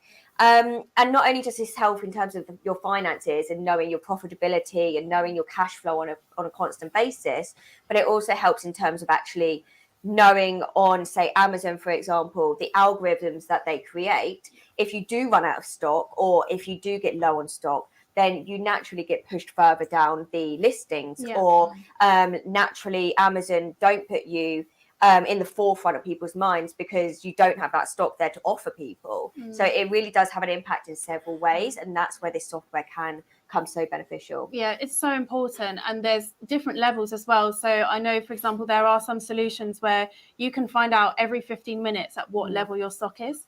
So if you're selling in peak periods, or if you have a viral product, you need to know when you need to restock that product so that you can continue while that period is still valid and still relevant. So it's looking at, okay, what do I need to manage, and how best can I utilize these systems, and that's a great example. So obviously technology is advancing as well with the tax offices, and specifically in Germany. Hatice, I know that you're working with the German tax offices. We don't envy you. But would you like to give us maybe a little bit of an update on what's new with the German tax office? Yeah, of course. Thanks, Laura. In terms of digitalization, Germany is using model projects to further develop digital citizen service and simplify communication with companies. In the end, clients benefit, but so does the financial administration. And the service provided by the tax offices to citizens is being further expanded with the possibilities offered by digitization. This simplifies workflows in the office, speeds up procedures, and conserves resources in the long term. In the end, everyone benefits. Citizens because they save time, and the tax authorities because they have more time to process more complicated tax audits, for instance. At the federal level, the digitalization of tax administration is being carried out uniformly for all states, mainly through the so-called consents. And one federal state is going one step further. Tax offices, further digitalization approaches are being pursued with a model project. The aim is to set up a total of 5 high-tech tax offices, and building on this, prepare for the nationwide deployment of the measures and the state's tax administration. In addition, the working environment required for this is being investigated. The planned practice-oriented improvements will lead to a comprehensive modernization of the tax administration in the medium term. However, while the goal is to become increasingly digital, many states are lagging behind because certain data protection measures are also required. And for example, we have adapted our own POAs, power of attorneys, for our clients, and included clauses that allow us to communicate digitally with the tax authorities. This allows us to shorten communication channels and get faster responses. Also, with the exception of 2 tax offices in Germany, all registrations are now made digitally, respectively paperless. This is another reason why we have been able to speed up the process of getting the needed VAT numbers ASAP. All in all, digitization is a lengthy process, but it's an absolute added value for all parties. But when it comes to digitalization of government, Christine, what are the updates from UK? Changes in terms of digitalisation from tax authorities. So the biggest one is something called Making Tax Digital, or otherwise known as MTD. Now, this is basically a government initiative to try and move everything as digital as possible. So what you would need in terms of this is some kind of accounting software or some kind of what's called a bridging software to be able to report your taxes to the tax authorities, to HMRC, rather than a way that you may have previously done it. So this has already been introduced on a VAT level. And this was introduced in 2022. So a lot of you will already be familiar as to the changes that have happened. But just to reiterate, what has basically changed in terms of the VAT is that you no longer can put through your paper-based VAT forms. You no longer can go directly to HMRC, use an Excel spreadsheet that you may have previously used, and just gone to HMRC and put this through. You have to use either a specific accounting software, or like I said earlier, this bridging software to put it through digitally. And this might be a big change for people who have previously been obviously set in their ways of doing it a certain way. They liked the way they do it. And after the VAT element, that is now going to change for self-assessments and for corporation tax as well. So this isn't due to come into force until 2026, but it is definitely something that will happen. And it's definitely something that people are going to have to get on board with, whether they like it or not, to be honest. And I can appreciate why it might be a slight admin burden. Obviously, like I said, it's changing the way you're doing things from previous. It might be the case that you have more frequent reporting that needs doing. But I think the key is to look at this in a positive way and think about how digitalization is really going to benefit your business long term. Not only is it a means of keeping all of your data in a centralized space, it speeds up processes. It allows for you to be able to communicate a lot easier and see the process of maybe your application and how that's getting on, or and just really being able to look at your taxes on a more regular basis, look at your finances and being able to monitor them is going to be such a great asset to your business as well. So I do think it is going to be beneficial long term. It's just obviously getting on board with this and getting used to it, and change is always hard, but I do think it is going to be good. It's so true, and there will always be people that liked the way they do things, and they were used to that process. But as her teacher said, and as you've said, you are going to actually be saving time, and it's a benefit to the tax office. There will hopefully be less delays across the board in the UK and Germany and all the other countries that implement this. And also, as Alice, you said, work smarter, not harder. If you're doing things online and everything is, automated, and you can use these, updates with the tax offices, you are going to save time as well. So another key element for sellers obviously is marketing. So Christine, is there anything that you'd like to share in terms of, new updates and marketing strategies? Yeah, I mean, I think in terms of marketing, especially from an e-commerce perspective, it's looking at these influencers that are everywhere at the moment. So it's utilizing all of these platforms. I mean, influencers are on TikTok, they're on Facebook, they're on Instagram. And what you can actually do is use AI technology to find the best influencers for you. So you can see what their target audience is, you can see what their engagement rates are, and you can also look at how they might be suitable for your product. What do they currently, what products do they currently present on their pages, and what kind of engagements do they get on that? And then you can really tailor it to your business.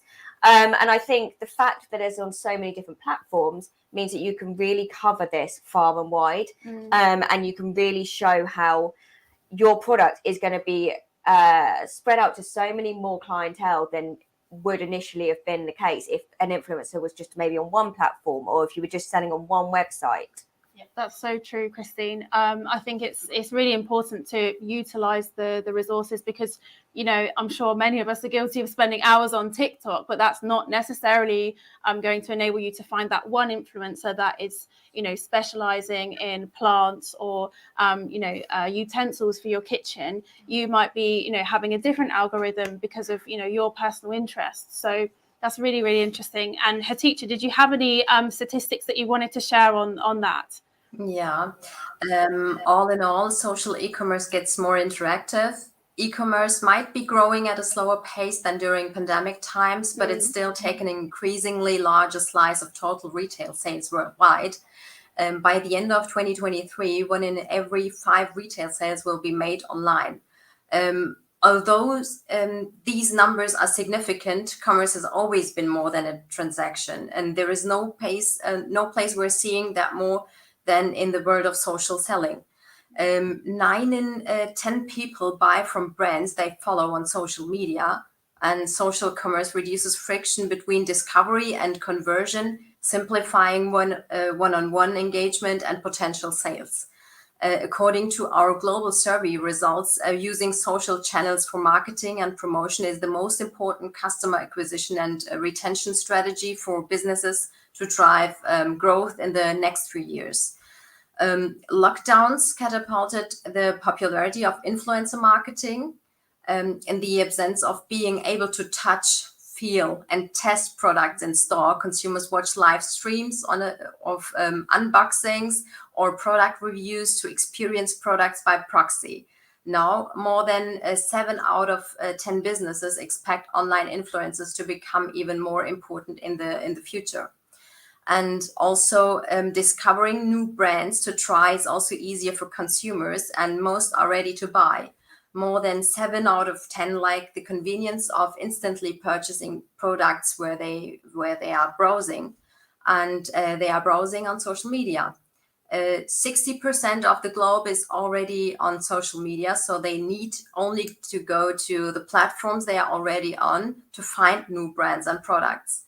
That same expectation for seamless immediacy is seeping into physical retail too. While we see customers really interested in coming back into the store space and having a personal approach, they also gotten used to having everything immediately. And that's why, aside from growing revenue, improving customer experience is the top priority for global businesses. And when we talk about customer experience, Laura, I think you can give some advices to our audience on how to improve customer experiences.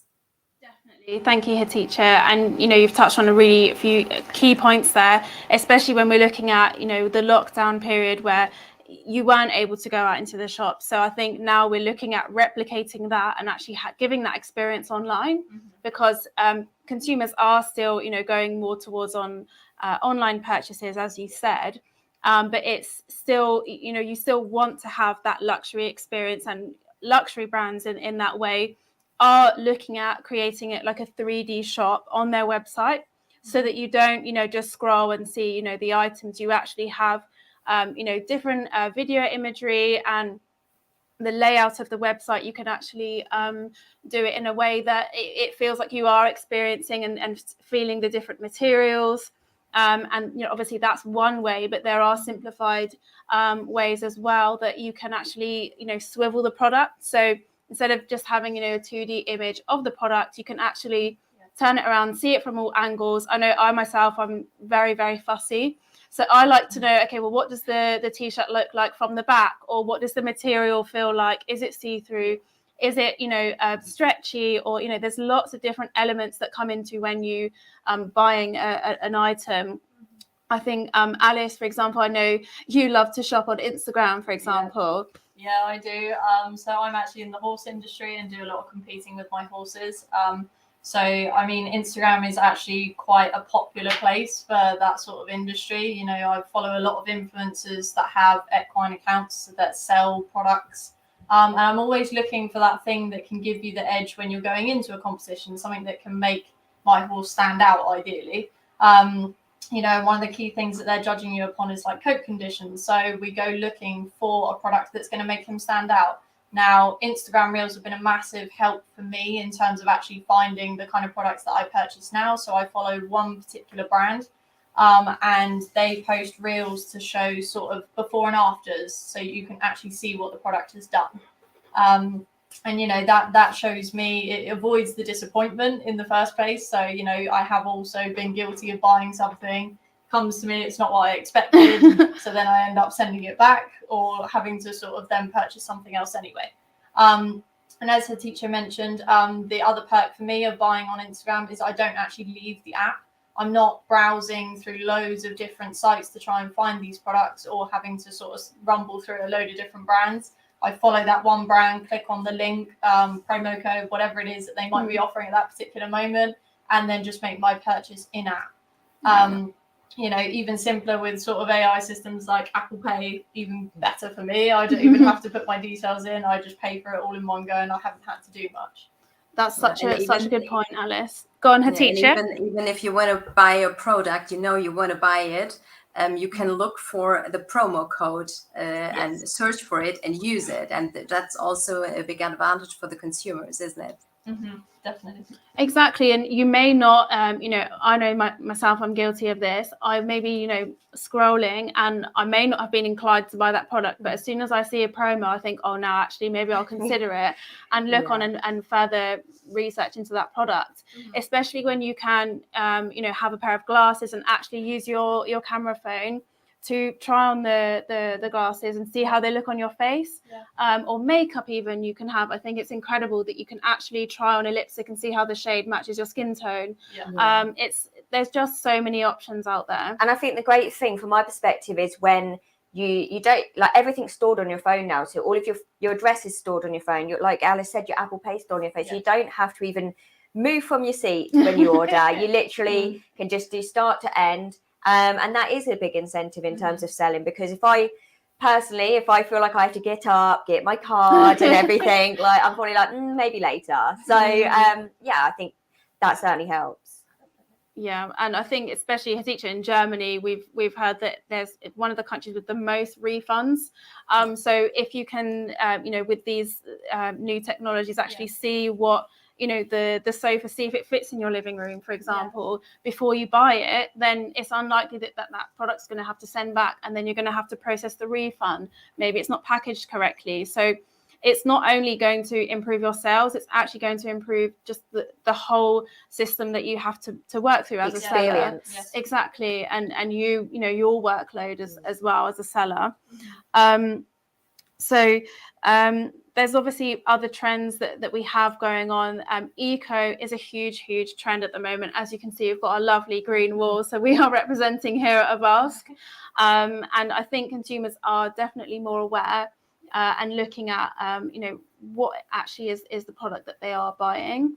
If you're looking on Amazon, for example, you've got the green badge. So as a seller, you want to make sure that if there are these different ways to separate yourself and boost yourself up from your competitors, you really need to be tapping into them. Yeah, and I think obviously on that, if that is something that's a USP for you and you feel like that does stand you out from your competitors, that's where you really have to then add that into your marketing, add that onto your packaging, add that as a key word, as that on your your actual product. So I think it's getting that word out there that you're eco, which is really going to be appealing to sellers and maybe draw them more towards you than your competitors. Exactly, and actually 55% of consumers are willing to pay more. So, you might have a product that is similar to your competitor, and maybe you might say, okay, well, in sourcing, I'm going to have to pay more because I'm using recycled products, or this is more eco-friendly, and therefore, okay, it may be more expensive, but you will actually maybe be able to mark up your product even more because you can say it's eco-friendly.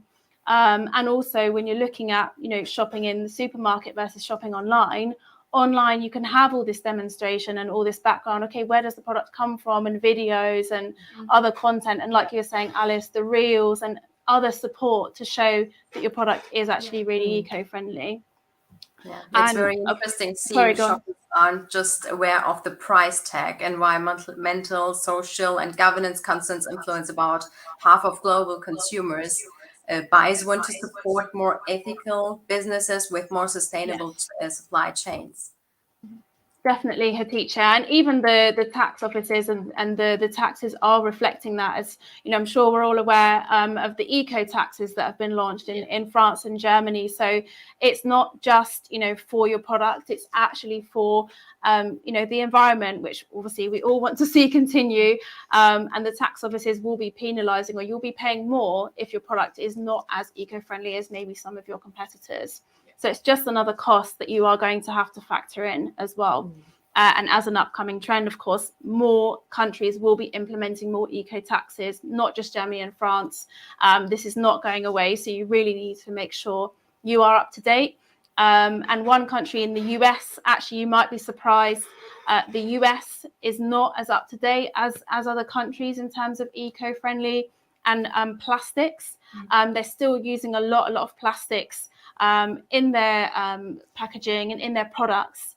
Whereas, we can see actually a trend. I know myself, in supermarkets, they're no longer selling the plastic bags, which I think has been for a long time. And plastic tax in the UK is also launched as well. So I think it's just a really, really key element that you want to make sure you are including. So I think we've still got some time. So just wanted to touch on some elements that you might not have considered. So as Alice said, you've got the reels that you're using. So not just having photos of your products, but also video content is so important. And the try-ons, and also making sure that you've got every element included in your listing and using the influencers as well. Yeah, and like you say, with those videos, I think the added content, like from my perspective, what the difference that makes to me is if you're selling a particular product that, it affects a certain thing that you're working on. So like that sort of products like sprays, if you're buying, or makeup, like you say, how many of us have bought lipstick that we think from the photo it looks really nice on the model, and then you get it, you receive it, and actually the shade on you doesn't look anything like what you thought it would.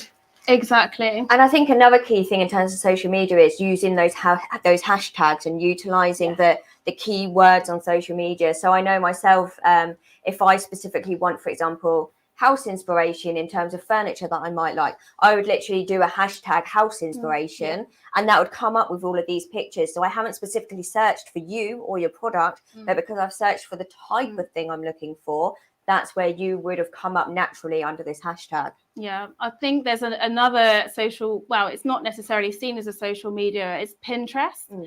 And actually, when you're talking about hashtags and images, there are ways. Pinterest is obviously used to make for as a standard for people to make a board of inspiration. So it could be for nail designs, could be for your wedding, could be for any different kind of interest that you have. And there are actually ways that you can add links to those pictures. So people might just be using them to collate and create a mood board, for example. But you can actually add a link from that image to your product, and also obviously use the images that you have on your product on Pinterest, so that you can make sure that you're using another form of social media that maybe your competitors aren't using. I think the use of Pinterest is very, very underrated still. And for me, myself, I know Instagram, Facebook, and these other platforms will be obvious with the advertising, but Pinterest I feel like is still very, very underrated. So you definitely want to get in there as soon as possible and use it while it's still quite new. Fantastic. So Hatice, was there anything you wanted to add just before we start with the questions? No, everything fine for me. I think we can directly go on with the questions. Fantastic.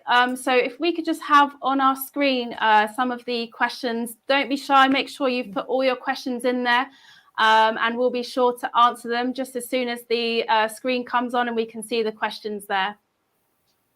So we just a couple of moments while the questions load on the screen. So make sure you're telling us where you're coming from and what questions you've got for us in terms of upcoming trends, whether that's, for AI or any other aspect. So we've got a question from Aurora. Thank you. So are there costs associated with implementing AI into our business? That's a great question. Yeah, so I'm happy to sort of jump in here. So it very much depends really actually what AI you're looking to implement. And I know that's quite a broad answer. Some of them are free, so you can use sites like ChatGPT to, have your written up scripts for social media content and things like that. So there are ones that are free. And then there are some ones that would require some form of subscription, whether that be monthly or yearly. So it's just researching what you're specifically looking to implement. And then as soon as you go to the point of registering or looking to actually purchase or finalize on it, it will let you know if there is a subscription price. And just to add on to that, also the VCS service, so the invoicing, the automatic invoicing service that you have on Amazon is actually free. A lot of sellers aren't aware of that. And, you know, Amazon does have a lot of costs to sell on their website, but there is obviously this VCS service, which is completely free. And likewise, you mentioned obviously Zero earlier and sort of other sort of accounting softwares. It might be the case that you have things on there that you're just not aware of. So definitely look at these kind of softwares and see whether you are fully utilizing them, because those do come with a cost. But if you're not utilizing them to the full, then obviously you're not utilizing those costs correctly. Definitely, that's a good point. So we should have, I think, a few more questions. Tim, thank you. So do you have any tips for finding an influencer to work with? So I think, Christine, you mentioned there's a technology that actually will find it for you. Yeah, so I think looking on these technologies, but I think again, it just comes back down to market research as well. Just really looking at who has a high engagement in terms of the product specifically that you're selling, doing your research on which platform you think would be best for your type of business, and then looking at who is the highest sort of influencers in those. But yeah, there is technology out there as well. So I think a blend of both, depending on what you want to spend out, is going to be worthwhile for you. Sorry, go on, Alice. No, I was just going to add also, I have actually spoken to some sellers who, you know, it very much depends. I know some sellers do worry about the concern of costs. You know, outsourcing costs it's another expense to have to add into business. I have actually spoken to a few sellers in the past who have managed to sort of find maybe not your highest rated influencers, because obviously they're the ones who you're going to be paying more to because they've got a bigger following. Some people have actually purposely gone or strategically gone for like the middle base sort of influencer, so they still have a fairly big following, but it's not the biggest in that market or that particular product area that you're trying to go into. But actually they've been able to sort of strike deals with influencers whereby it benefits the influencer to have the product, so therefore they don't mind doing a video session actually with the product, sometimes free or sometimes at a massively discounted rate. So it's another thing to consider. That's a really good point as well, because I think often as you know, as consumers ourselves, we feel like we're always being sold something. So if you're providing a test product to an influencer for free, they might be more likely to give an honest review and actually maybe give you some constructive feedback on that product, where you can actually push to improve it and you know, make it better than the competing products that they're probably already using. So I think it's so key to look at obviously the pricing obviously of the influencers and what they are willing to put out there as in terms of content as well. And I think as well, it's looking at influencers that you feel are really going to sort of mesh well with your brand. So for example, if I personally was running a business, I wouldn't want an influencer to put out my product just because they were getting money for it. I would want them to put out that product because they felt passionate about that product and they personally agreed that that product was good. And I think finding an influencer that really works well with you is the best way to do it, rather than necessarily, obviously it's down to you, but rather than necessarily just the ones that are going to want the money just to chuck out your product sort of thing. That's a very good point, Christine. Yeah, you need to be aware of current trends and boosted content. The best way to do this is to manually searching trending hashtags that are relevant to your brand, see which influencers are using them and reach out to them, perhaps via an Instagram direct message. Before you reach out to them, be sure to do your research on them, see if their aesthetic aligns with your brand and if they share the same niche. And don't forget to check their follower numbers, etc. These are some points which are very important. Fantastic. Thank you, teacher. We've got another question through from Mary. How do I get an eco green badge on Amazon? That's a great question. So there will be certain requirements that you need to go by on Amazon. So make sure that, obviously, I know Amazon send through a lot of emails and a lot of correspondence to sellers, but just make sure when you're looking at the green badge that you are fulfilling each and every one of those aspects. And one of them, of course, is going to be EPR if you are selling in France and Germany. So that is not only for the green badge, but also on a general note. So again, if you're looking for the green badge, your product, of course, has to be eco-friendly. There has to be an element of, recyclable materials. And again, it will be according to each product. So of course, for example, a camera is going to have some electronic elements, chargers. So you may need to look into maybe the packaging that it comes in. So it's going to be relevant per product. So just look into the specific requirements that Amazon is setting you, because that will detail to you exactly how you can get that badge. Thank you. And we've got another question from Kiara. Thank you, Kiara. So what social media platform do you think is best to start out with? That's a very good question. And again, I think it's difficult to say, but I think it depends on which market you're looking at. So obviously YouTube is a great one for maybe longer videos. If you're looking at Facebook, they tend to be maybe a different age generation, maybe an older generation on Facebook. Instagram, you've got Reddit. There are a huge amount of platforms to be using.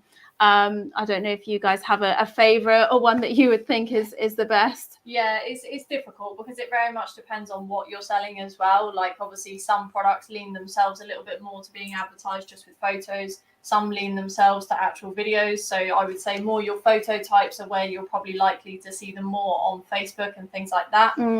Just because it's a little bit easier to actually put more of the content of the product itself in the post. And then Instagram, like we mentioned earlier, Reels and stuff, it offers you kind of short clip videos so that it doesn't have to be too long. TikTok, again, you can use influencers on TikTok to sell products that way. Again, it's more that type of product that maybe you're trying to show a particular change that it's having. So kind of cosmetic stuff, things like that. But yeah, it very much depends on what you're trying to sell, I would say. I think TikTok is probably one of the most popular, and there's crossover between TikTok and Instagram. So I would say TikTok is probably the one, in my view, that I would recommend because of how huge it is. Sorry, go on, teacher.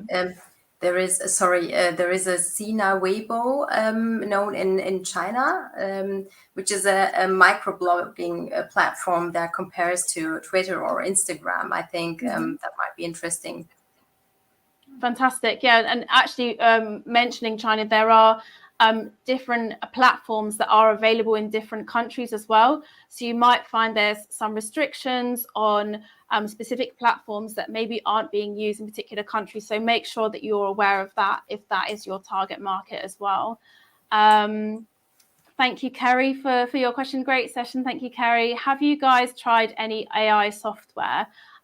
Yes, I myself have tried. I was very, very impressed with ChatGPT.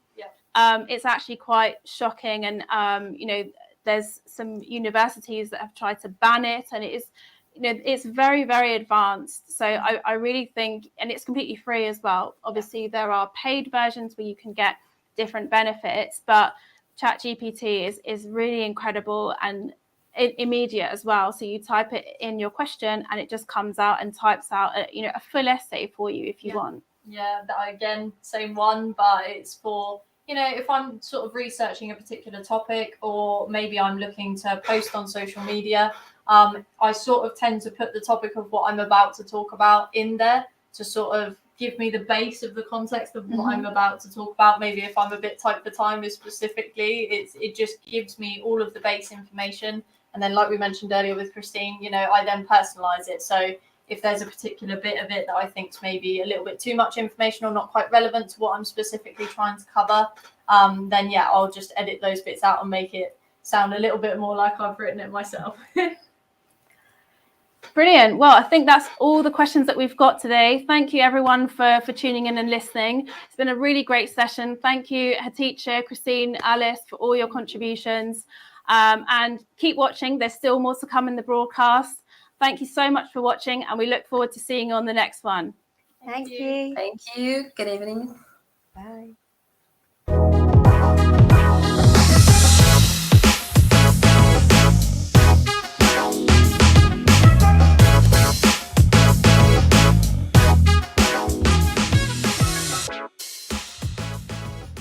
Thank you very much, Alice, Laura, Christine and Hatice. It's impressive to see how new technologies such as AI can boost your performance against competitors in the ever-changing landscape of e-commerce. Coming up next is our final session, and it's going to be a big one. Because we're broadcasting live episode 4 of the Global Expanders series, hosted by Mike Thake. This series is intended for e-commerce sellers to develop strategies and to gain an understanding of global selling opportunities. This episode will include a panel of e-commerce specialists. Mike will be concluding this broadcast, so it's a goodbye from me, and it's been a pleasure being your host on episode 2 of Global E-commerce Unlocked, key updates, tips and proven strategies for growth. Thank you for watching, and please make sure to stay tuned in for the final session.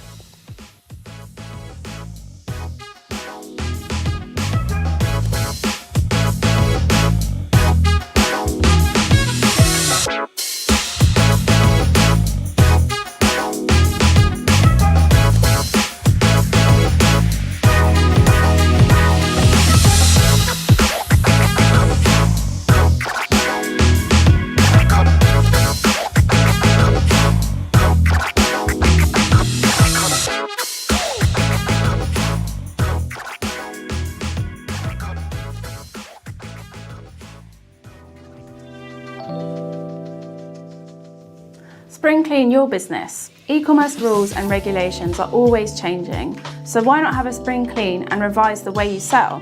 Now that the winter holidays are over, it's time to make sure your company gets a refresh and starts using new strategies to maximise sales. At Avask, we have an exclusive spring promotion just for you that includes free registration for one VAT number and 50% off any further VAT registrations. If you already have VAT registration numbers, we can take over the filings, offering you 10% discount.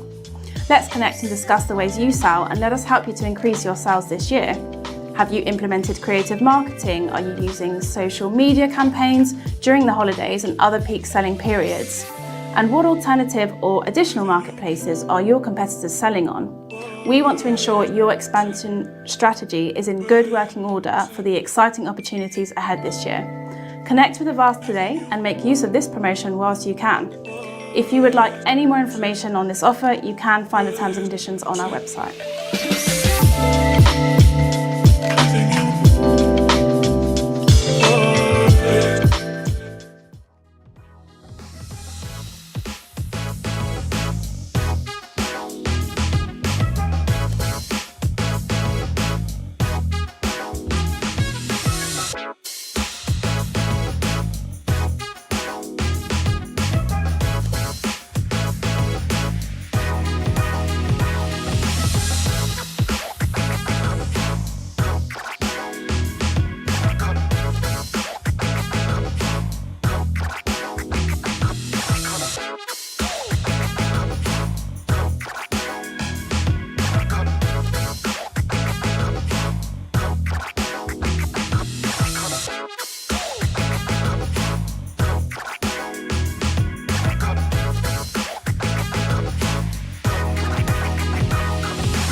Good evening, everybody, and welcome to the Global Expanders episode. We're here live today in LA, and this session is being broadcast live from the Scale for E-tail inaugural event in Los Angeles. So I'm delighted to be joined today by a fantastic panel of speakers here. So I'll just go down the line. So starting off, we've got Sebastian Hartz from Signify.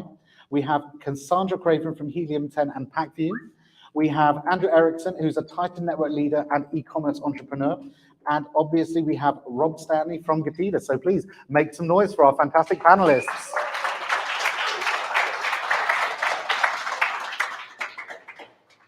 You're going to shoot questions at us? Absolutely, yes. I'm going to shoot questions at you guys. So just for a little bit of background, the Global Expanders is a live webinar series that we host every week at Ask, and it coincides that this is being broadcast at the moment at 7 p.m. in the United Kingdom. So hence the reason why I'm saying good evening when it's actually good morning here.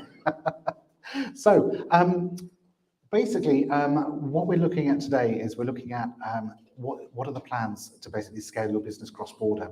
The thing that you've got to bear in mind is that we're now in Q2 and we are starting to get ready for Q3. Q4 is just around the corner. So what strategy and what tips do you have to do in order to scale your business in time so you can survive this year's Q4?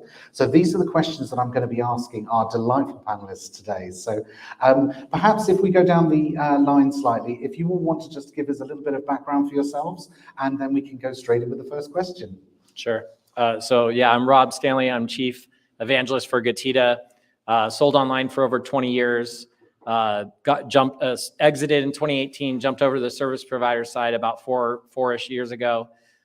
So I've been to China, been to over 100 factories, done YouTube, sold online, sold on Amazon, sold on eBay, you kind of name it. I've probably been around and done it. So yeah, my advice would be to definitely start getting that inventory into the United States, since Amazon is already having inventory issues, meaning that you're limiting how much you can put into the warehouses. I would maybe start finding a third-party facility that you could stage some of your inventory to have it ready for Q4. And if you haven't got those new products yet that you're planning to do at Christmas, you better start wrapping it up and get it done now. So those that are watching this live, or if you're in Canton right now, or you're looking to maybe source some new products, I'd be doing those quickly and get those products over here because of the delays happening, the tariffs, everything's kind of, even though ports are getting better, we're right down the street basically from Long Beach. When I was flying in this morning, I did not see too many cargo ships out there, which is good. So they're keeping things coming in, but still with those limitations that Amazon's put on how much inventory coming in, I would start staging that product now. So that'd be my tip for right now. That's good. I like that. My name is Andrew Erickson, and I am primarily a Amazon seller. I started on Etsy actually 7 years ago. I handmade all my first products, the first 100 units. I handmade myself. Went to Home Depot, bought the wood, made it, sold it. Kind of fun. That then pivoted into Amazon. Grew up in the Amazon platform, and then we ended up having a multi-seven-figure exit 2 years ago, and we're planning on doing it again. So I spend most of my time being a Amazon maker, seller, product developer person. And also I coach and mentor inside of the Titan Network, which is a mastermind for Amazon sellers. So that's 10-20% of my time there. So the three things I think about for Q4 expansion, the three things we have to think about is inventory, cash, and logistics, right? So inventory, really all this comes down to is planning. I'm a little obsessive with planning. I have a 2-year plan for all inventory launches and cash flow. I'm obsessive. I don't suggest people have a 2-year plan, but you need at least a 6-month, but hopefully a 12-month plan. So plan out all those, the Chinese New Year's, the Golden Week, the Chinese holiday in October always gets us, or it used to always get us before we start planning, because that's like the worst time for a Q4 inventory to come in, right? So plan out the holidays, plan out different stuff.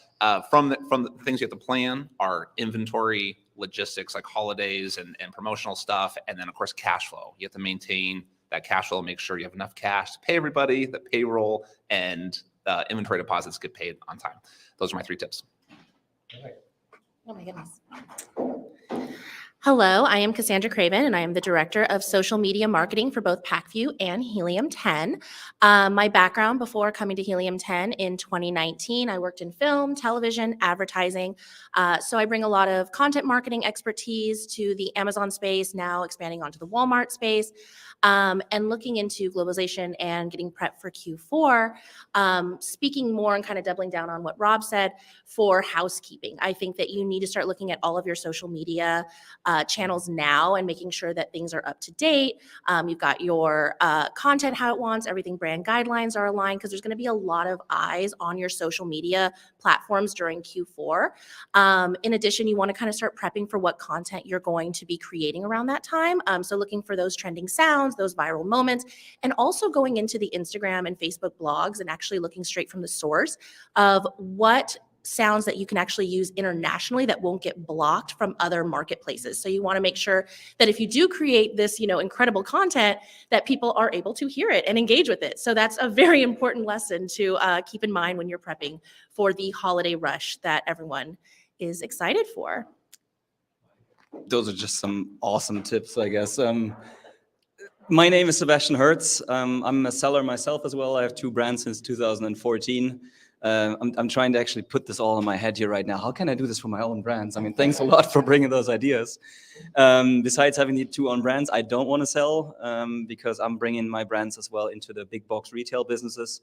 I'm selling mostly in Germany. There I have it in a few thousand stores already, and help others, of course, achieve great products to get them into big box retail as well. But besides that, the main thing that we're here for is Signify global product sourcing. So like you guys say, yes, you need to have the products, and we actually help you either here in the US or in UK to very quickly find the manufacturers, get them in, and make sure that the products are going to be there in time. One of the main things that I would also, as an Amazon seller myself as well, see, besides those great tips, is focus on USPs. Focus on being better than your competitors. And one of the things that I see over here in the US, where I'm very often just insanely surprised, sometimes they're not the greatest listings, please don't be offended, but what we put in money into pictures alone, into the listings and all of that in Germany, because we probably have a lot of competition there, same as here, but put some focus on your images, put some focus on your USPs, and just really understand what can you do better than the competition. I've seen this, of course, on my own brands, been doing this for several years before, not really optimizing it, and all of a sudden when you do optimize your listings and the images, the curve went up. So please not only focus on getting the stuff in there, please also focus on getting the stuff out to the customers. Okay, that's absolutely fantastic. So what I'm hearing from a lot of the panelists is I think that product sourcing is the key thing that you should be looking at the moment, and getting your stock and inventory sorted. So realistically, if, can we expand on that ever so slightly, perhaps? And how, what should the first few months of Q3 and Q2 look like to ensure that you are actually in the best possible position to scale your business and continue growing? Yeah, not to keep going back to it, but the inventory is absolutely key. Also focus in on your products. Like if you don't have it solid right now, what products, and you're getting into Q3 and you're still looking at bringing in new products, I would kind of shy away from that. It's not that you couldn't do that after Q4 or start ramping it up next year, or maybe you're looking at building molds and things like that. Really hone in, keep your money in where you're going to make the money, basically. So focus in on making sure, I love the pointing out about the listings. Make sure your listings are optimized. Hone in on those products that you already currently have and be ready for a big push. Have your PPC ready, advertising, shore everything up for those to make sure that you can maximize the products you already have, instead of already kind of looking out there at what's next, what I'm going to be doing next. Not that you shouldn't be doing that, but focus in, really kind of hone in on those, especially in Q3. And then watch out for surprises. I mean, we don't know what Amazon's going to do, right? They may open the inventory up. They may bring it down more. They may throw a Prime Day in there for all we know. So, be ready, but really focus in. Yeah, that would be my suggestion, is focus in on Q3. And is it too late, do you think, at the moment to start sourcing new products if you think you're not in the right position potentially? I'm not saying that you should always be looking for a new product, but don't start taking too much of your money out of the way where you're not buying enough inventory to be prepped for Q4 to start buying into new products that are unproven at the moment. But you should definitely still be looking at that. Maybe you're getting samples or you're ramping that up, but keep that extra money, or not extra money, but have that money in your inventory that's already proven. Okay, fantastic. All right, I'm gonna have a slight disagreement That's in a okay. fun way, in a fun, respectful way. The Actually, polite way, it's just more of a yeah. suggestion. I like dissension. The polite way to say yes and yes and that's a polite way of adding on to that, right? So yes and don't let it stop you. Just keep going, keep moving, keep going forward. Like you can't wait for the perfect time, right? So we tried this last year. So our goal is to launch one product per month, right? And so we've pretty much hit that for the last whatever 3, 4, 5 years, whatever. So we're pretty good on that cadence. And I try so hard to not hit it, not have that launch happen in December. That we kind of gray out middle November to the end of December. Please get the inventory here earlier or later or whatever. But it just doesn't work out that way sometimes. And we ended up launching 3 products in the middle of December. It kind of sucked. But it didn't. It sucked for planning purposes, but it didn't because they ended up taking off and did great. And they did great. We captured those last few weeks of December. That did pretty well. And then they've done great in Q1. So yes, plan on trying to get it done before the Christmas season, but don't let it stop you. Also, don't let cash stop you either. Never let cash get in the way of a good deal. If you're growing your business, you have profitable products and the things are working, find money. There's banks and people and there's a lot of ways. There's lots of people here who'll help you with loans and investments and stuff like that. So don't let that stuff get in the way. I think one of our event sponsors, Sellersfi, is in the room. So if you do need funding, I'm sure Sellersfi are there. Well, I'm going to leave the gentleman to this in-depth knowledge as I am not an Amazon seller. But my short tip here would be that there are a lot of resources, especially that Helium 10 can provide you. We do a collaboration with Kian Golzari, who I believe spoke at one of the previous Scale for E-tail events. He is top-notch when it comes to product sourcing. So definitely you can look for stages of all your journey when you're looking for the timing and working with the Canton Fair and getting all your product sourcing and everything leading up to Q4. So I definitely think there's a lot of resources out there on YouTube, Instagram, connecting with experts and thought leaders. So that'll be my tip as I pass it over to Sebastian. It's awesome. I always get like those 3 great speakers, those 3 great ideas, and then I should still put something on top. Awesome. But I love that. That's a good challenge. So Rob, for what you said, or Mike, is it too late to get in? No, it's definitely not. You should, of course, start sourcing or finding the products as quickly as possible or get started with it. When we, for example, do the sourcing, we do find a lot of producers, usually 30 to 60 potential producers, depending on which country it is, and then look into them. But it doesn't actually take that much of time. So in total, it can be like 2 or 3 weeks until you usually may have your samples, or if it's going abroad in Mexico or for the European sellers in Eastern Europe very often, or in UK as well, it may take 3 weeks, 4 weeks, maybe 5 weeks or so. But then we could be ready with the mass production, and it's all negotiable to work with the potential suppliers and say, come on, we'll need to speed this up a little bit. Make sure you get the quality control, of course, in there as well. And I think my tip for here right now, by the way, all the tips that I usually give, I'm happy to connect you with the people. And 2 things you need to stay for is George Maressa. He's going to tell you later, for example, when you launch your new product as well, or how you can piggyback up of your competitor, how to put up your sales out there, how to get reviews and all of that. And Sean Hart, on the other hand, back there is also going to give another great speech. So hang in there, stay in here. This is going to be exciting. April 20 is the day that I've been promoting so much. So there will be quite a few gold nuggets in there. So you're going to go first. So what I was going to, I was just going to expand very slightly on that. So if you haven't got your supplier actually settled, where should you be sourcing? What should you be looking for? A very good one. What we see very often from the US sellers, of course, is they would like to get away from China. Why? Because of, thank you, Donald Trump, import tariffs even stronger. But look into in other Asian countries, do sourcing in the US, do sourcing in Mexico. We do a lot in Latin America as well, Turkey, India, and all of the other countries. Yet at the same time, it depends on the product. Some of the products I usually say for us, I don't do smartphone covers, but for example, selfie camera covers. Those are very small units, and they're being spit out in the thousands per hour or in the 10,000s per hour, and that's most likely going to stay China. Plus, the customer doesn't really have, or the seller, sorry, the end customer on Amazon doesn't necessarily put a lot of focus on there when you say made in the USA. They'll say, and so what? Yeah. For our cosmetics business or other brand, it is most likely made in Germany. They will say, that's a little bit better than China. So look into the products, what makes sense. And depending on shipment, shipping cost, shipping time, it all depends on which country it could be. Okay, absolutely fine. Thank you very much. That's great. So if we continue the discussion ever so slightly then, obviously 2023, there are some unique challenges that are actually going on currently financially. So what would your tips be for those sellers that are trying to scale their business, but they've also got cash flow in mind? What would your tips for that be? If I look at my own brands and I look at the ACOS, if I'm looking into my PPC, how I can optimize that, there's a lot of that in there. And if we're saving either money there on your PPC, try to optimize it, whether with software, whether with people. And there's so much money to get out more, so many unnecessary strategies that you need to run for your 80/20 and or to look at optimizing your product cost. So when you're getting your best sellers in there, there's always a potential, or most of the time, to buy your product for cheaper. And just imagine on a $100,000 order a year, you save 12%, which is reasonable. That's another, now you're getting me, is it $1,000 or so per month?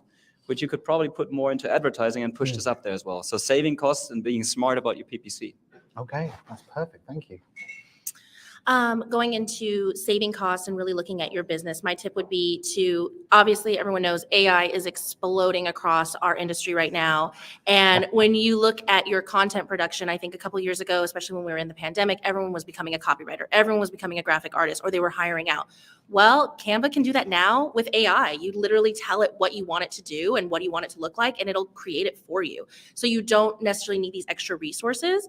So really take a look across the board if you're trying to scale your business at what you can either eliminate or downsize, and what you can leverage the AI capabilities for to scale your business with what's free and available to you and all resources, or what your team can also leverage and use to scale your business. Oh, I love it. I love it. That's a good, I'm talking about AI as my talk. So yes, I love it. The question's economics, how to. Yeah, how do you continue operating and lowering your costs? My father is an econ professor, right? So he has a PhD in economics and he's been teaching economics for 40 years or something, right? I ask him all the time, Dad, are we in a recession right now? Are we coming into a recession? Are we going away from a recession? Did it happen? Is it happening? Will it happen? Has it already happened? And he always kind of says, maybe. So yeah, I'm like, but you have a PhD. Why have a PhD if you can't tell me the future? He's like, it just doesn't work that way. We just don't know. So so kind of like what I said earlier, we have to just go off the basis that the economy is going to be the economy, the president's going to be the president, the tariff is going to be the tariff, the whatever is going to be the whatever, and we have to just keep pushing forward. So I wouldn't worry too much about macroeconomics. Just focus on what you can do in your own business. Macro might, if you're trying to grow 20, 50, 100% year over year, the macroeconomics, the world economy, whether it's China or Europe or America or Mexico or whatever, it might pull you back 5 or 10% if you have a headwind, if you have the kind of pushing against you. So instead of a 80% growth, you'll have a 75% growth, right? Or it might be on your back. Instead of what you would have had 80%, now you have an 85%. You're still 80-ish, right? So again, the kind of just push forward, I guess, is my non-answer, I guess.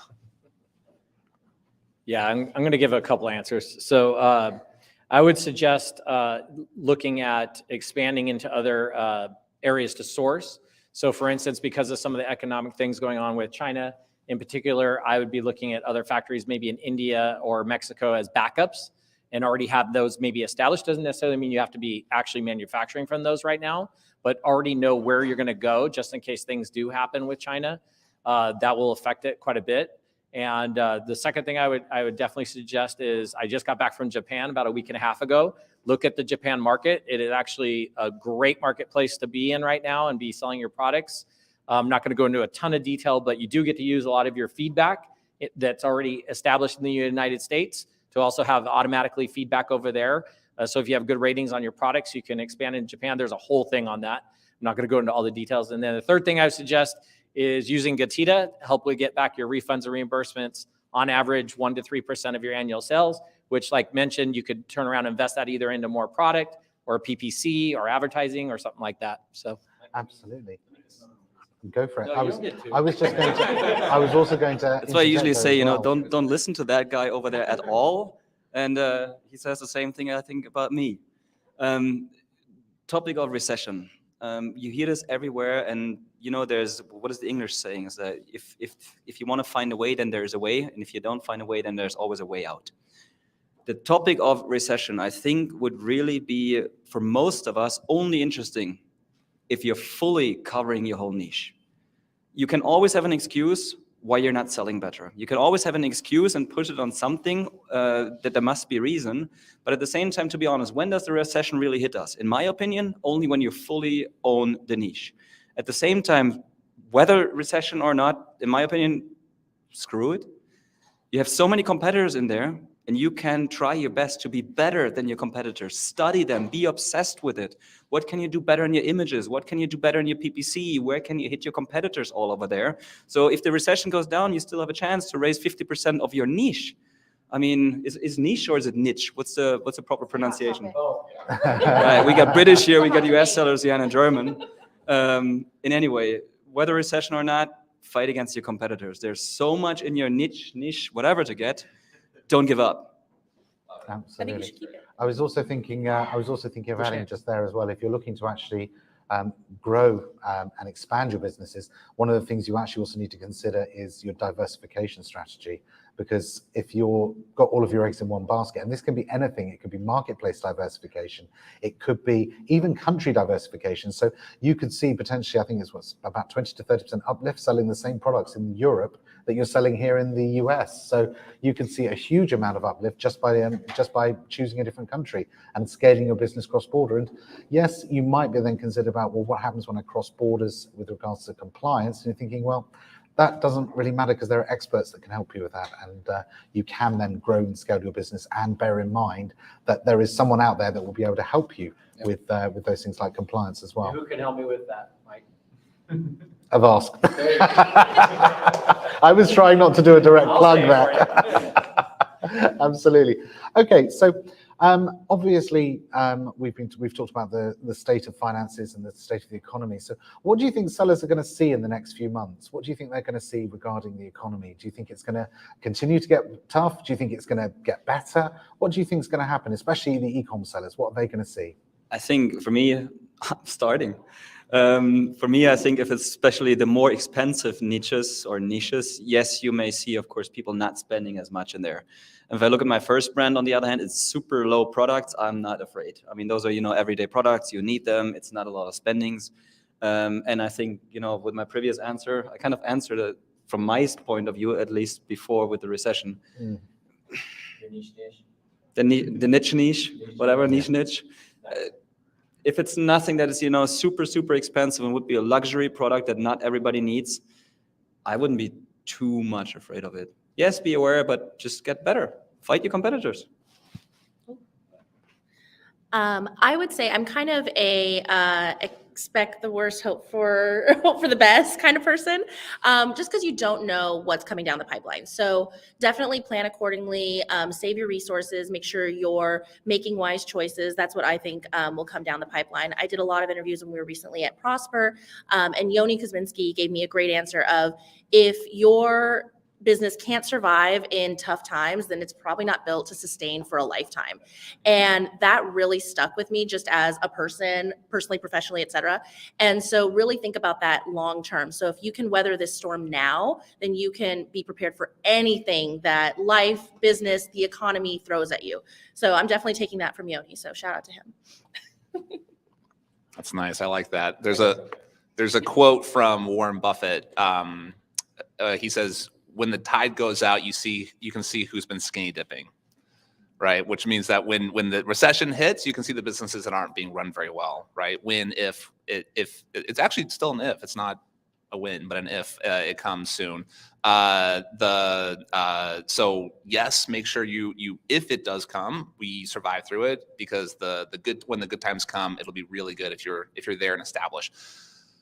I can say three things though. So we don't know whether we are in growth or not growth or whatever. And I don't even know if it matters if we're in growth or not growth because we have to focus on our own small business, right? But there are three things that are different in this economy that are different from when presumably most of you guys started 2, 5, 10, 20 years ago, right? Those three things are interest rates are much higher. That means that loans are much harder to get, or they're more expensive to get at least.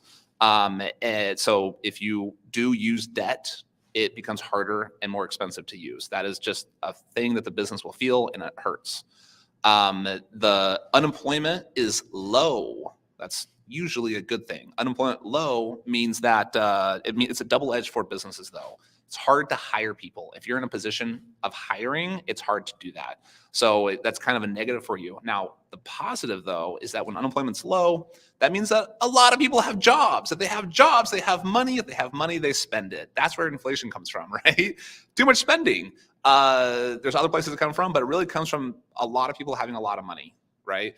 That's good for us. And we actually see that the retail spending has gone up in the last kind of disproportionately gone up over the last few years. So that's actually a good thing. So there's kind of two negatives and one positive. So overall, I'd say it's just different. It's different now. Yeah, so I'm gonna say that actually I feel like the economy is where it needs to be. So I remember, not too long ago that getting a 5% interest rate was amazing. So the fact that it went down into the 3s was absolutely incredible. We may never see that again. So I think we're in an economy that it's going to kind of stay within that zone, plus or minus a little bit. So I think this is the new economy. This is the new thing. And he's absolutely right. Basically jobs are doing great. What people are tightening up on though is that like extra spending, right? Those frivolous type things. They're looking more at the essentials and what's needed. So maybe you kind of also need to look at yourself, look at your company. Where am I spending? Is something frivolous? Is there a thing that we could get rid of? We mentioned AI. Maybe there's a tool that's free versus what was paid. Take a look at your books, start really getting your prices down, understand what your landed cost is. So I'd kind of take this opportunity to look in your company and see what you need to do, not necessarily tighten up, but where can you fix a few things that could bring that profit margin up or save you some money. That'd be my suggestion. Absolutely. Yeah, go for it. Cool. I also forgot inflation. So obviously we all know inflation's here. It sucks for a lot of reasons. But the big thing that you can do as a small business owner, inventory inflates. It comes with you, or appreciates. Appreciates is the fancy word when it inflates, but it's good inflation, right? It appreciates. So if you have extra cash, bring it out, invest in other stuff. But if you want to invest in your business, buying more inventory is good because it's a hedge against inflation. Those are just small little actions we can take as small business owners. 100%. Absolutely. Real estate. Thank you so much. No, that's absolutely perfect. Okay, guys, so just to let you know, if you do have any questions, please do feel free to raise your hands and ask the panel. So you're more than welcome to obviously interact with us and ask any questions you might have.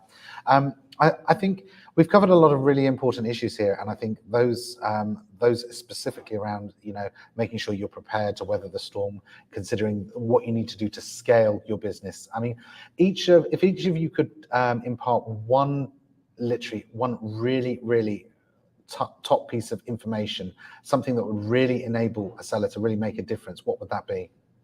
Yeah, for me, it would probably be using YouTube. I think it's underutilized. Almost everybody on Amazon already has a video. It's almost standard nowadays. If you don't have a video, take that video, build your brand out onto YouTube.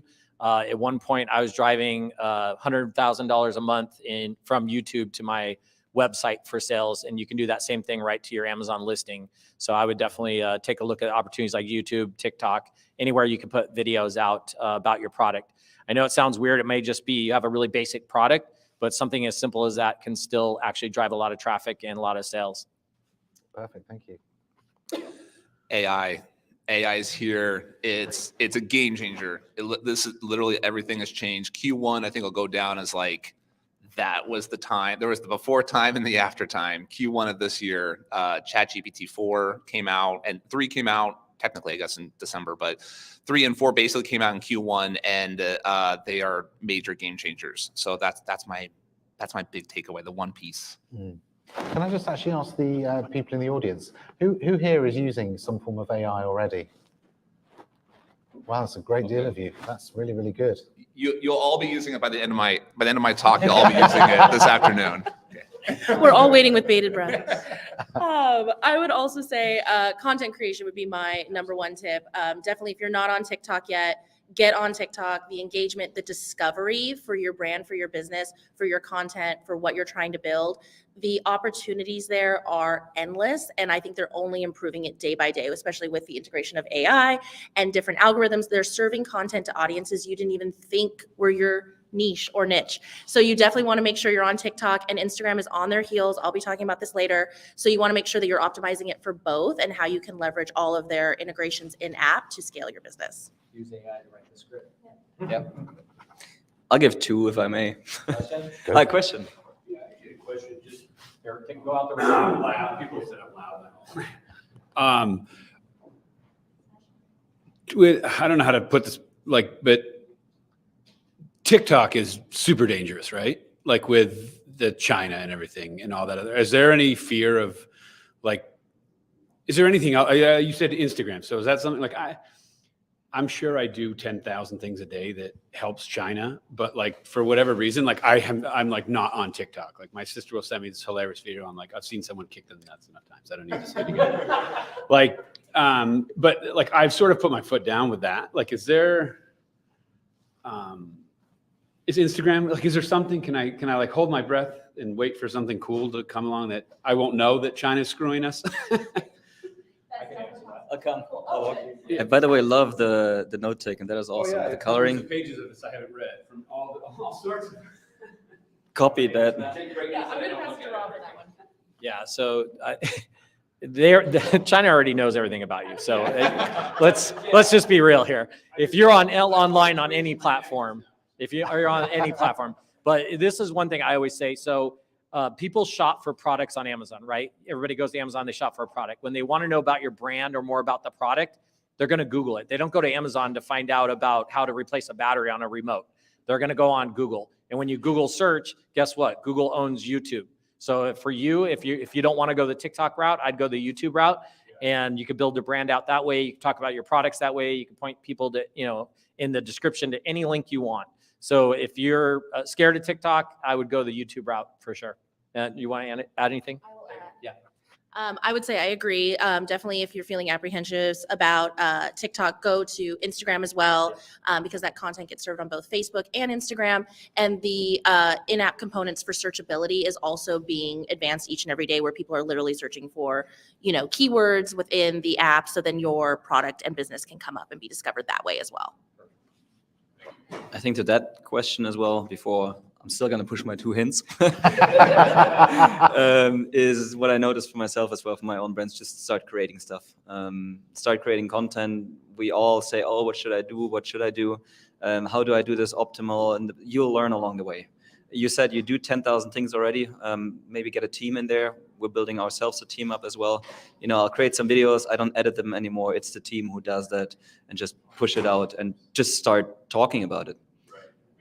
About the two hints that I wanted to give, one of them, it again goes to Sean Hart, and he's going to love it, I guess. No, you guys going to love it. Listen to his 10X. Listen to the creative cloning. It's a very, very nice idea of how you can use your same stock, for example, and dominate many more niches. If you're, I'm going to find the word in the end. Is it going to niche or niche? But at the same time, use the same product, cover more of that, be more specific, and really go down into what the customer is searching for. I'm not going to spit out too much. Just want to teaser it a little bit.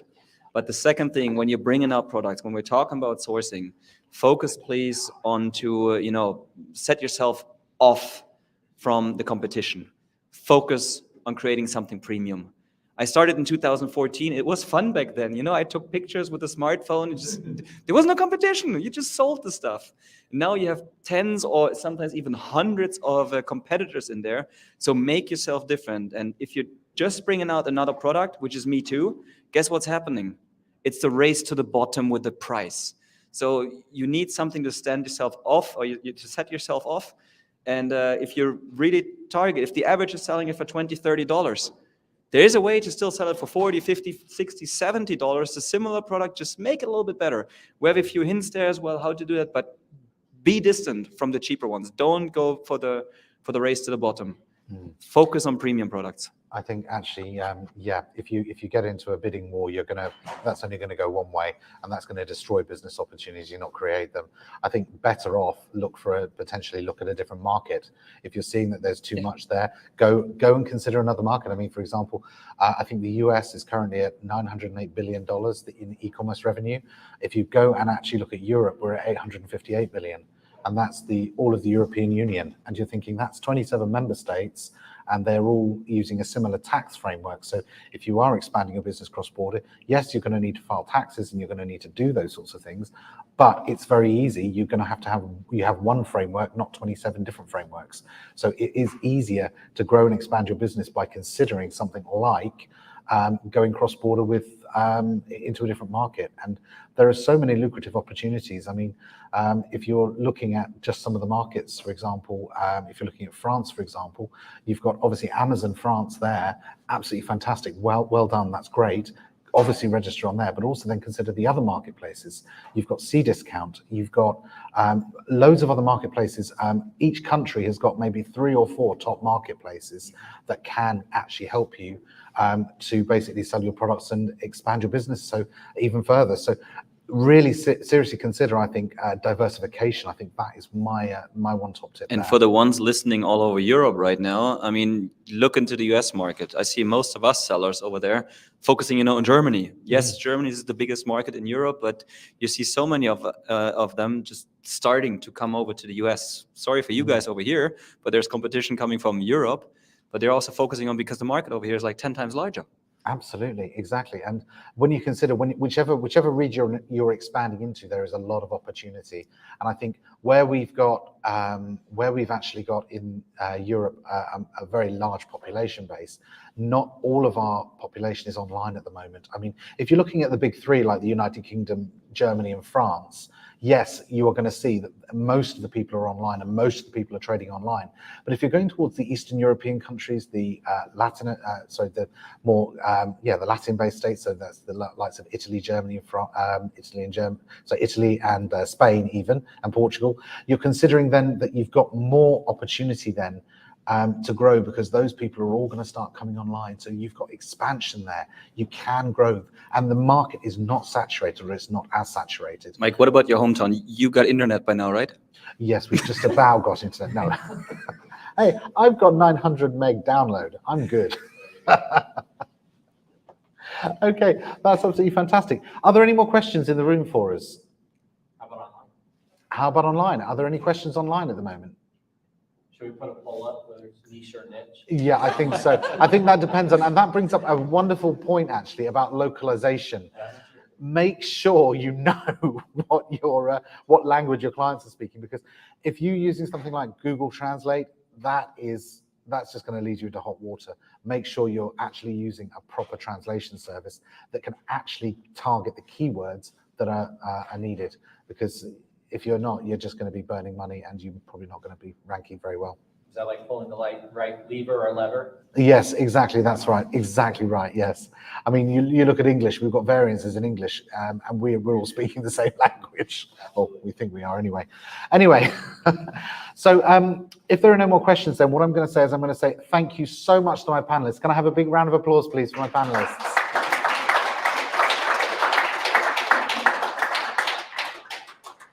And if you're watching us online, thank you so much for joining us. We couldn't have done it without you. So thank you so much for joining us online. Join us next week when we'll be coming to you live from Miami, and we look forward to seeing you again in the future. So thanks very much, and have a very good evening if you're joining us from the UK. And obviously, we're all just starting here in the US. So our LA event this is our first session. So we're going to be going on very shortly with a very short break while we switch over to the new feeds. And then we'll be starting with our next presentation, which will be starting very shortly. So please grab coffee, have a little bit of a break, and we'll see you again in about 10 minutes, 15 minutes. So